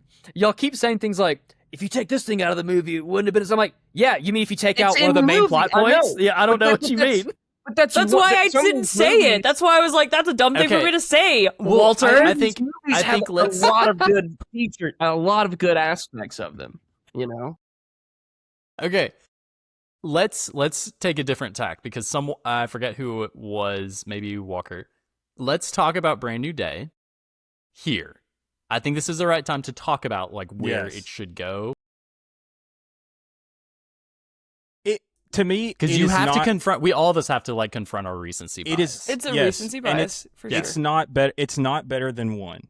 It's not better than Spider-Man 1 with Tobey Maguire. It's I not. agree. Green Goblin. Oh, but that's wrong. Oh, but Willem that's Dafoe, so wrong. Willem Dafoe is the I best agree. Spider-Man villain ever on screen. I think. Won't argue with that. That's true. He's but the but best. one villain does not make the entire movie the best one. Yeah, you Walter, got Demon this- Mode's Peter Walter. Parker in the new one. It's not better than that one. You just saw the movie today, I'm not- bro. In listen. Edwards, Colorado. Yeah, but I mean, again, recency bias. Listen, I'm not saying that Brand New Day is going to be number 1. I'm not saying that. What I am saying is that I think it is slightly better than the first Spider-Man. I think I agree with you. Think so too. Thank God, there's another voice of so, reason too. in this podcast.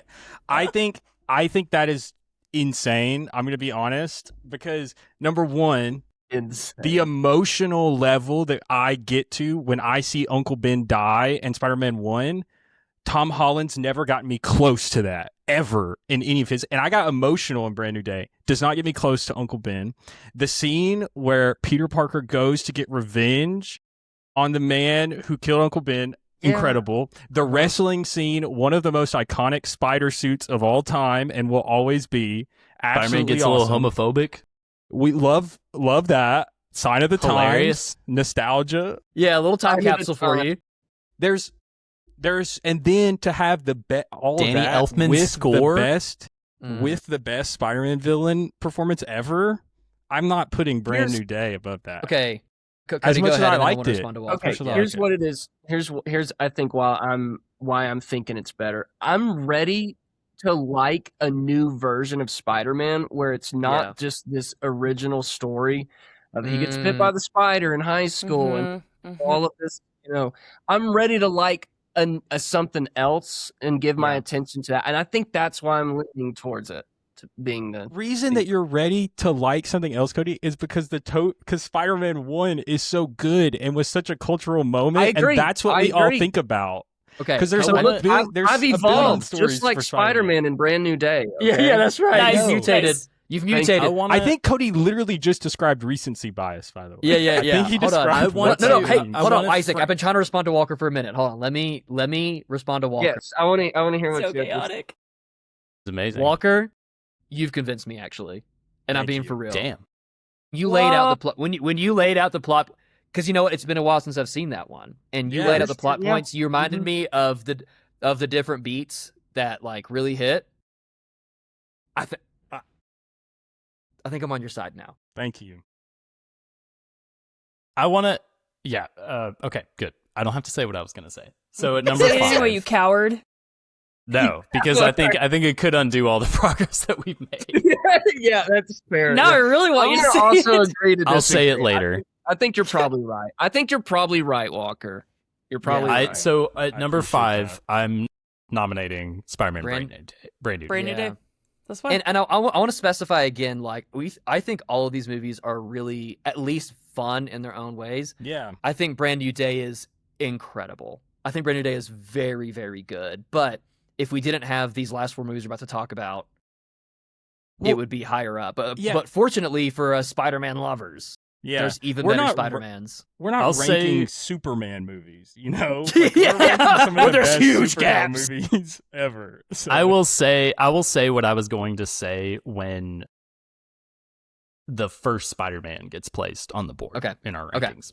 Okay. At number 4. Now we're at number 4, yeah. We have Spider-Man. Yeah, we have Spider-Man, Spider-Man 2. No, and I'm saying that's Spider-Man number 4. Into the Spider-Verse and Spider-Man Across the Spider-Verse left. Yeah, Spider-Man 1's going to go in the number 4 spot unless somebody has a strong opinion otherwise. Because we're talking about the heavy hitters now. Do it. Do it, you I would contrarian. consider Across the Spider-Verse for this spot. I'm not Walker, gonna you're lie. cooking. I would consider that. Yeah. I said what I said just now to appease the group, but I'm with you on this. Honestly, why did you do that? Because I knew you had thoughts and feelings about Across. So why did you just do that? Because I've stirred the pot enough already. All right, I still want y'all to be my friends after we finish recording. No, this it's all means so love. much, Walter. We're not gonna be friends with you anymore. I think that's maybe a pretty good call, but I would definitely put Spider-Man 1 above that. I agree with that. That's fine. Above Across. I will agree to that. Yeah. So our number 4 spot should be Across the Spider-Verse. In my Naders, it's not higher for me. It could have been number 2. Like both Spider-Verse movies could have been 1 and 2 for me. Yeah. But Across the Spider-Verse, with the fact that it was not a full story from beginning to end, there's a huge cliffhanger, and it's been it's taking a long time to get the next one. If it had been a more contained story, could have ranked higher. But they kind of messed up a little bit, I think. I agree. I think whenever, if they do end up doing a Kill Bill, the whole bloody affair sort of thing, and it is positioned as one full movie, it's gonna be a different story. The other thing about like through Spider Central, what do they call it? Spider City, whatever, that chase sequence where they all point at each other that took like 2 years for them to animate. Yeah. In the reveal that like, okay, he was gonna break the multiverse all along, like I was kind of like, wait, what happened plot wise just now? Yeah. But up through that point, I'm like, this is the best movie ever made. Yeah. Because Isaac, I saw that with you and 1 or 2 other people, and I remember during that early fight scene with Gwen, or no, it was when first with Gwen, and then when she's that first scene, and she's talking to her dad right after, and the colors keep changing. Golly, I remember you like leaned over to me and you went, and I'm pardon my language, this is exactly what you said. This is fucking incredible. Yeah. It's okay. Isaac That's has a core said, memory of mine. Isaac has dropped the S-bomb like 3 or 4 times. I think he did it in the first 2 minutes. Good. Embrace it. Number 2. Okay, so hold on. So we're at the top 2 We're in the top 2, yeah. We're in the top 2. Everybody's scared Spider-Man right now. 2. I'll be the brave one. Spider-Man Into the Spider-Verse. Spider-Man 2 is going to go in the number 2 spot for me because I'm sorry, but nothing's better than Into the Spider-Verse. I agree. This is so hard, but I might be with Cody and think that Spider-Man 2 is still the best. Guys, the train sequence is the best sequence, it's still incredible to this day. It's very I good. watched it today. I watched it on YouTube so today. Good. But listen, that one scene does not carry the whole movie.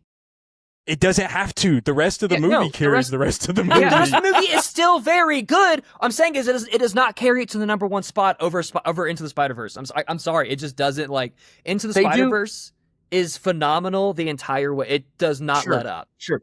Listen, they do two different things for me. If I'm talking about the iconic Spider-Man legacy, it's got to be the live action. It's got to be live action for me, and it's Spider-Man 2. But I love that movie you're talking about, though. It's so good. Spider-Man 2099.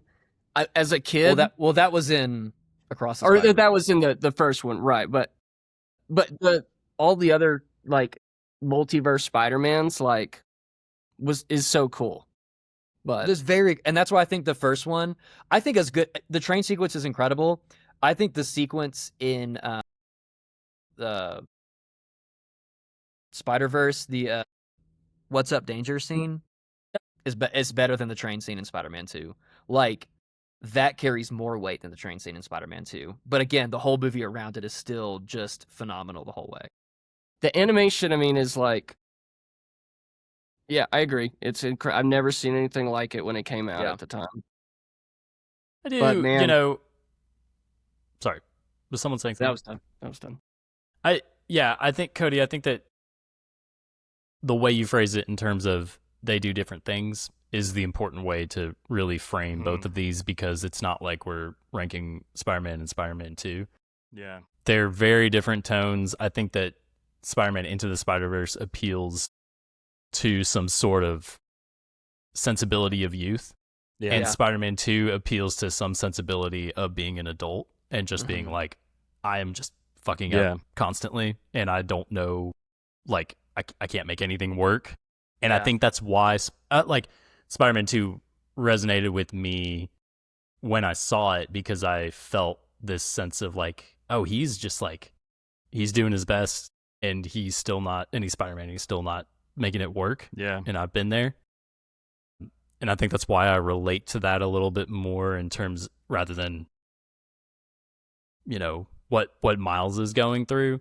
Yeah. But I love the leap of faith stuff and how Miles turns Peter B. Parker's words of advice back on him in the final moment when he's mastering his skills and stuff. But it's so good. Yeah. They're both 5-star movies. So Isaac, you are the deciding factor. Can I talk about Spider-Man 2 for a second too? Go ahead. I think some of the best. Guys, I got all night. I know. I have to leave at 4 a.m., but this is worth it. I think some of the best swinging sequences ever put to the screen are in this movie. I think which one? The Spider-Man 2, the way they are done, like they were literally slinging the camera through the streets of New York at 50 miles per hour to get these shots. Like, it's absolutely insane the things they did in this movie to get some of the shots. Peter Parker delivering pizza as Spider-Man. Like, it's like there is so much in this movie that you forget about. He just stole that dude's pizzas. Like, never gets old.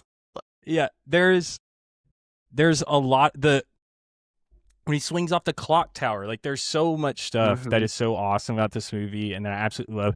Either of these movies could be in the number one spot. Like, I know I prefer to. I think because of a lot of what Isaac was talking about, I think, like, I watched that movie a lot when I was growing up, and I think, like, there were a lot of times where, like, even though Peter Parker was older than I was in that movie, like, I felt like I related to him and saw myself in some of the things that he goes through in that movie. And so that movie is probably more important to me than Spider-Verse is, which is an amazing, also 5-star movie. But I still think to this day that no one has been able to replicate the swinging sequences and the absolute fun that Peter has swinging, like, in any Spider-Man movie since. Like, they went bonkers in this movie. They did. And to say the train sequence, again, one of the most meaningful Spider-Man sequences ever put to the screen. It is awesome. It's action-filled. It's so sick. And then it is beautiful and meaningful. This This is why I think I'm very sorry, but I'm going to cast my vote for Spider-Man 2. This is why, like, Spider-Man 2... Say it with your chest. Don't apologize. Okay. Well, I'm not done. You interrupted me, so... You said I'm sorry. I'm sorry for casting my vote when we're literally ranking these movies. But this is why. The action in the train scene is great, but what happens at the end, after he saves everyone, and they bring him in, and they see his face, it's so awesome, because it really is. And that's why I said the end of Brand New Day, when he walks out and he's standing with everyone, they're cheering for Spider-Man. It's like, this is our neighborhood city hero, and we love you and we want you to get better. That the reason that felt most akin to the interior of the train scene, but it's just 25 people on the train who get to see him, and it's like, it feels like this intimate moment. And that's ultimately why I love the Raimi trilogy so much, even 3, is because he is the icon, and he's like, Peter's so unknown and so dismissed and so ignored by everyone who actually knows him. That's like that's what is so beautiful to me, and that Brand New Day really does get really close to. They get close, but I was going to say the main difference in Brand New Day is that, like, nobody knows him at all, and so, like, it does take it to the next at all, and so it does take it to that next level. But the added layer, like you said, Isaac, in Spider-Man 2, that makes it different, and I agree better, is that there are people who do know Peter, and they still like. Peter still feels alone despite it, you know, like that hits even harder than like a magical spell that like made everybody forget who Peter is, you know? So I mean, I disagree with having Spider-Verse at number 2, but I would be okay if we can at least maybe all say they could be in equal spots, but just different. Because there's never been a problem with saying separate but equal, right? Yeah. I actually am not willing to say that, so you can... Yeah, that hits you away with Cody and Walker there. I was like, what did I just agree to? Wait, like, what? Yeah, wait, what? Listen, buddy, I'm not going to say that. Spider-Man 2 is better. Okay. Yeah, look, I take that hard stance just because of what you said, though, Walter. No, I can't agree. Just because it was Walter who said it. I was on the same page as you, and then once you got to that point... Yeah. Somebody's got to. Well, this was super fun. Any final thoughts about Spider-Man or Brand New Day? The thing that I was gonna say about, because we're, for some reason you guys got stuck on Spider-Man 1 verse. Dude, the first half of this list was tough for us. I knew it would be. Yeah.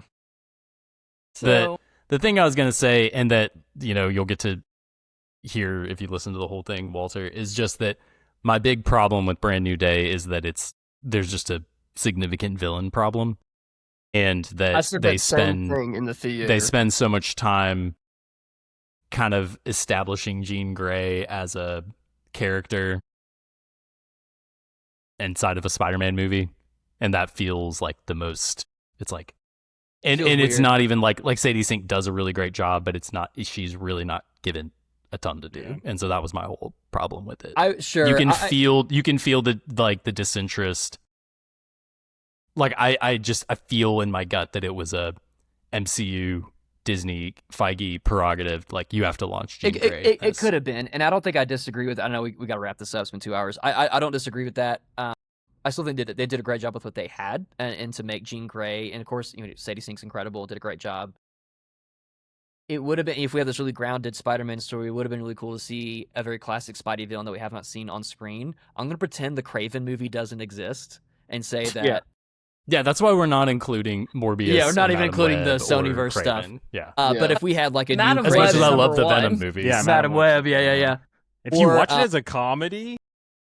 Yeah, if you go into it as a comedy... Number 1, man! Best Spider-Man movie for sure. I am going to rewatch Spider-Man 3 maybe tonight, and I'll report back good. to you, Walter. Please do. I would love to hear your thoughts. I was going to say, Chameleon is one of the very first Spider-Man villains in the comics ever. still has not been on the screen. Would have been really cool to see a movie version of him or one of the other number of villains we haven't seen, at least like in live action yet. Would have been cool, but and then by the end, the villain's not even the villain, and she just like hops off on a bus and rides off into the sunset. Like the last thing you see of her is like she's in the park and she kind of opens her eyes because she was healing Peter. Yes. Yeah. And then the next thing is just like looking out the window on a bus, and I was like, she's riding away, and she's going to the X Mansion, and I'm like, I'm excited. That's okay. That's again, okay. I was thought like, that's this is not what I going. wanted Okay, from. yeah, that makes sense. But this yeah, is not where I thought that same thing too. I was just really confused on who the villain was, throughout the movie, because Jean Grey, I know her as this character that's definitely not that. But then like there's those scenes where that old guy's in the middle of the street and he just gets like taken out by a car. Yeah. And I'm like, wait a second, like what? Who? Anyways, it was confusing for me as far as the villain too. Are we forgetting that she eventually becomes the Dark Phoenix and That's does true. a lot of bad stuff? Yeah, that is actually, true. I'm very unfamiliar with X-Men lore, so I did not know very that. long time, right? Yeah, That's like, no, she's, yeah, like, I agree. Really far into her X-Men, but yeah, she's got it in her. She's dark. Yeah. Dark and twisted. Dark and twisted. Yeah, I was about to say. yeah. I twisted. I played I showed not Olivia. Jeez, Sophie the characters from X-Men '97. And talked to. I was like, this is her name, and she has this power, and this is Cyclops, and I showed her like a couple clips because we had listened. I showed her the X-Men '97 theme song, which I will just like play randomly to like just hype myself up. And after that she said, "Can we listen to the song again? Can we listen to the song again?" And we listened to it just like a lot. So this all started because she got into Spidey and His Amazing Friends. Mm-hmm. So we're having a lot of fun. That's one of Joe's earlier. That's because every time she sees Spider-Man, anything she Spider-Man. So like, yeah, I want us to raise a few little nerd girls, Isaac. That'd be great. That'd be fun. Yeah. You guys will. Are you kidding me? Have you met you? They don't really have a choice. Like they don't have a choice. Yeah. So. Yeah. Well, I mean, I really am going. I'm like, I don't care. I want if they're not interested later on. I really don't mind. I'm gonna try not to like shove things down their throat, but I do love that. Like, I would love if they get to senior year of high school before they graduate and leave the house, and they're like, "No, Spider-Man's one of the greats." Like, I don't care about the rest of it, but I don't care about Avengers Doomsday. Yeah.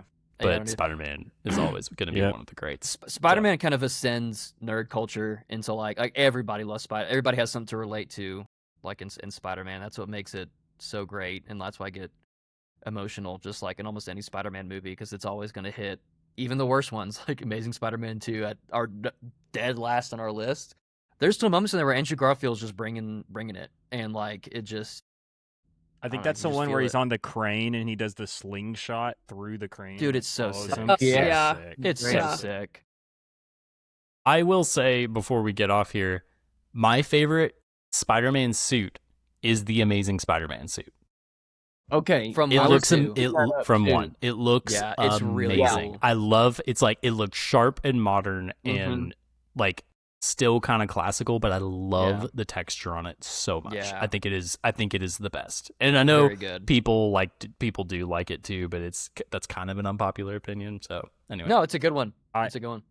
I had the battle damaged Spider-Man action figure from Spider-Man 1, and I just always thought that was the coolest thing in the world. So I absolutely love that one. In where it's like half of it is his face, like half of it's cut off, and Yep. Very cool. Love all of it. It's all good. Sweet. Well, this is a heated one.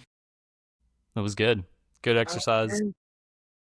Feel like we did pretty good, Yeah, I'm happy and... with the list, when I look at it. I had to make a couple compromises, but I can get by with it. I think that shows... I don't think it follows exactly where mine would be. No, you would have Brand New Days so far down. Well, here, I haven't actually thought about it. I haven't actually, like, I put it in here and then I didn't sort it. So I, like, don't know where I would put it. I personally would, if I'm going to rewatch one of these, I'll rewatch this one because Amazing Spider-Man 2. I would rewatch Amazing Spider-Man 2 over Amazing Spider-Man 1 because I detest the lizard design. Yeah. That's really fine. Do not like it. But their fight in the school hallway. Yeah, that's what I was about to say. Yeah, that's also best poster. Yeah, best poster on this list. Yeah, easily of the first Andrew one. Yeah, this very one, good. Yeah. Mm-hmm. I don't know where it would go, but it would be fun to we could all share our own personal rankings, free of compromise. We were just like, this is mine. So. Yeah. Okay. Well, it's been over 2 hours. Yeah. Thanks for having me on, guys. Hey, thank you, Cody. You were essential. You broke a lot of ties in there. Yeah, actually, that was really helpful for us. And most of them were in my favor too, ranking. so I really appreciate that, Cody. Yeah. Well, see, Cody. Anytime you got another list, let me know. We'll do it. All right. Sweet. All right. Yeah. Thank you for listening. Please remember to rate, review, and subscribe. Thank you to Walter Lyle for watching a movie for once in his life and joining us on the episode. You're welcome. Just kidding. Thank you for editing this podcast, Walter. Well, I got to put up last week's. Yeah, we talked about that at the beginning. I'm so sorry, y'all. Hey, just put it up. Just put it up some sometime before this episode. We're gonna log off here. I'm gonna have it to show up tomorrow. This is the second Spider-Man movie that we've ever covered, which is crazy to think about because the podcast wasn't going when Far From Home came out. We covered. Yeah, it was. Covered No Way Home. We covered, and we talked about the Spider-Verse movies. Across the Spider-Verse. Across the Spider-Verse, yeah. Yep. Anyway. Yes, we covered a few, yeah. Yeah. Our next episode is... It is 2001: A Space Odyssey. That is what is on the list. Sick. I'm pumped. Have you seen it, Walter or Olivia? I've seen bits and pieces over the years. I know kind of the main plot points, but I've never seen it all the way through. I would recommend now. Blank check when they did Stanley Kubrick a couple of years ago. Actually, it was the year that it was like when Sophie was born. It was 2022. They did all of Kubrick's movies, and the 2001 episode is amazing. It's really, really good. Good stuff. So, anyway. This will be a fun one. I like Kubrick a lot, but I don't like all of his movies. I think Oswald sucks. So, actual dog shit movie. So, okay. I've seen Space Odyssey, though, so I'll let you know what I think about it next week. I feel like I don't think we're anywhere close to in our podcast plan ranking the films of Stanley Kubrick, but I think Dr. Strangelove is my favorite of his movies, for sure. Dr. Strangelove will return in Over the Spider-Verse, or whatever it's called. Did y'all stay for the after credits scene real quick? Yeah, it's pretty lame. Yeah, that was stupid. Yeah. I was like, I could have gone home. Kind of wasted I had to pee so bad by that point, and I'm mad that I sat through the credits just for that. And you were dehydrated. I was dehydrated. So did you have to pee really bad, or were you dehydrated? I had to pee really bad, and it was really yellow. I had to pee really bad because I had drank a big icy. Of course, I got to get an icy when I go to the theater. So yeah, classic. But I had to pee really bad right now. So let's wrap. I'm gonna hit this. There we go. Actually, Walter, if you want to cry, go watch a real movie about a guy trying to get home. A guy trying to get home. It's called The Odyssey. And it's much better than Spider-Man Brand New Day. Wait, I'm sorry. What were you saying? And it's much better than Spider-Man Brand New Day. Okay, gotcha. Yeah, I'm sorry. I thought you were pausing. I paused it a couple times too. All right, let's get out of here.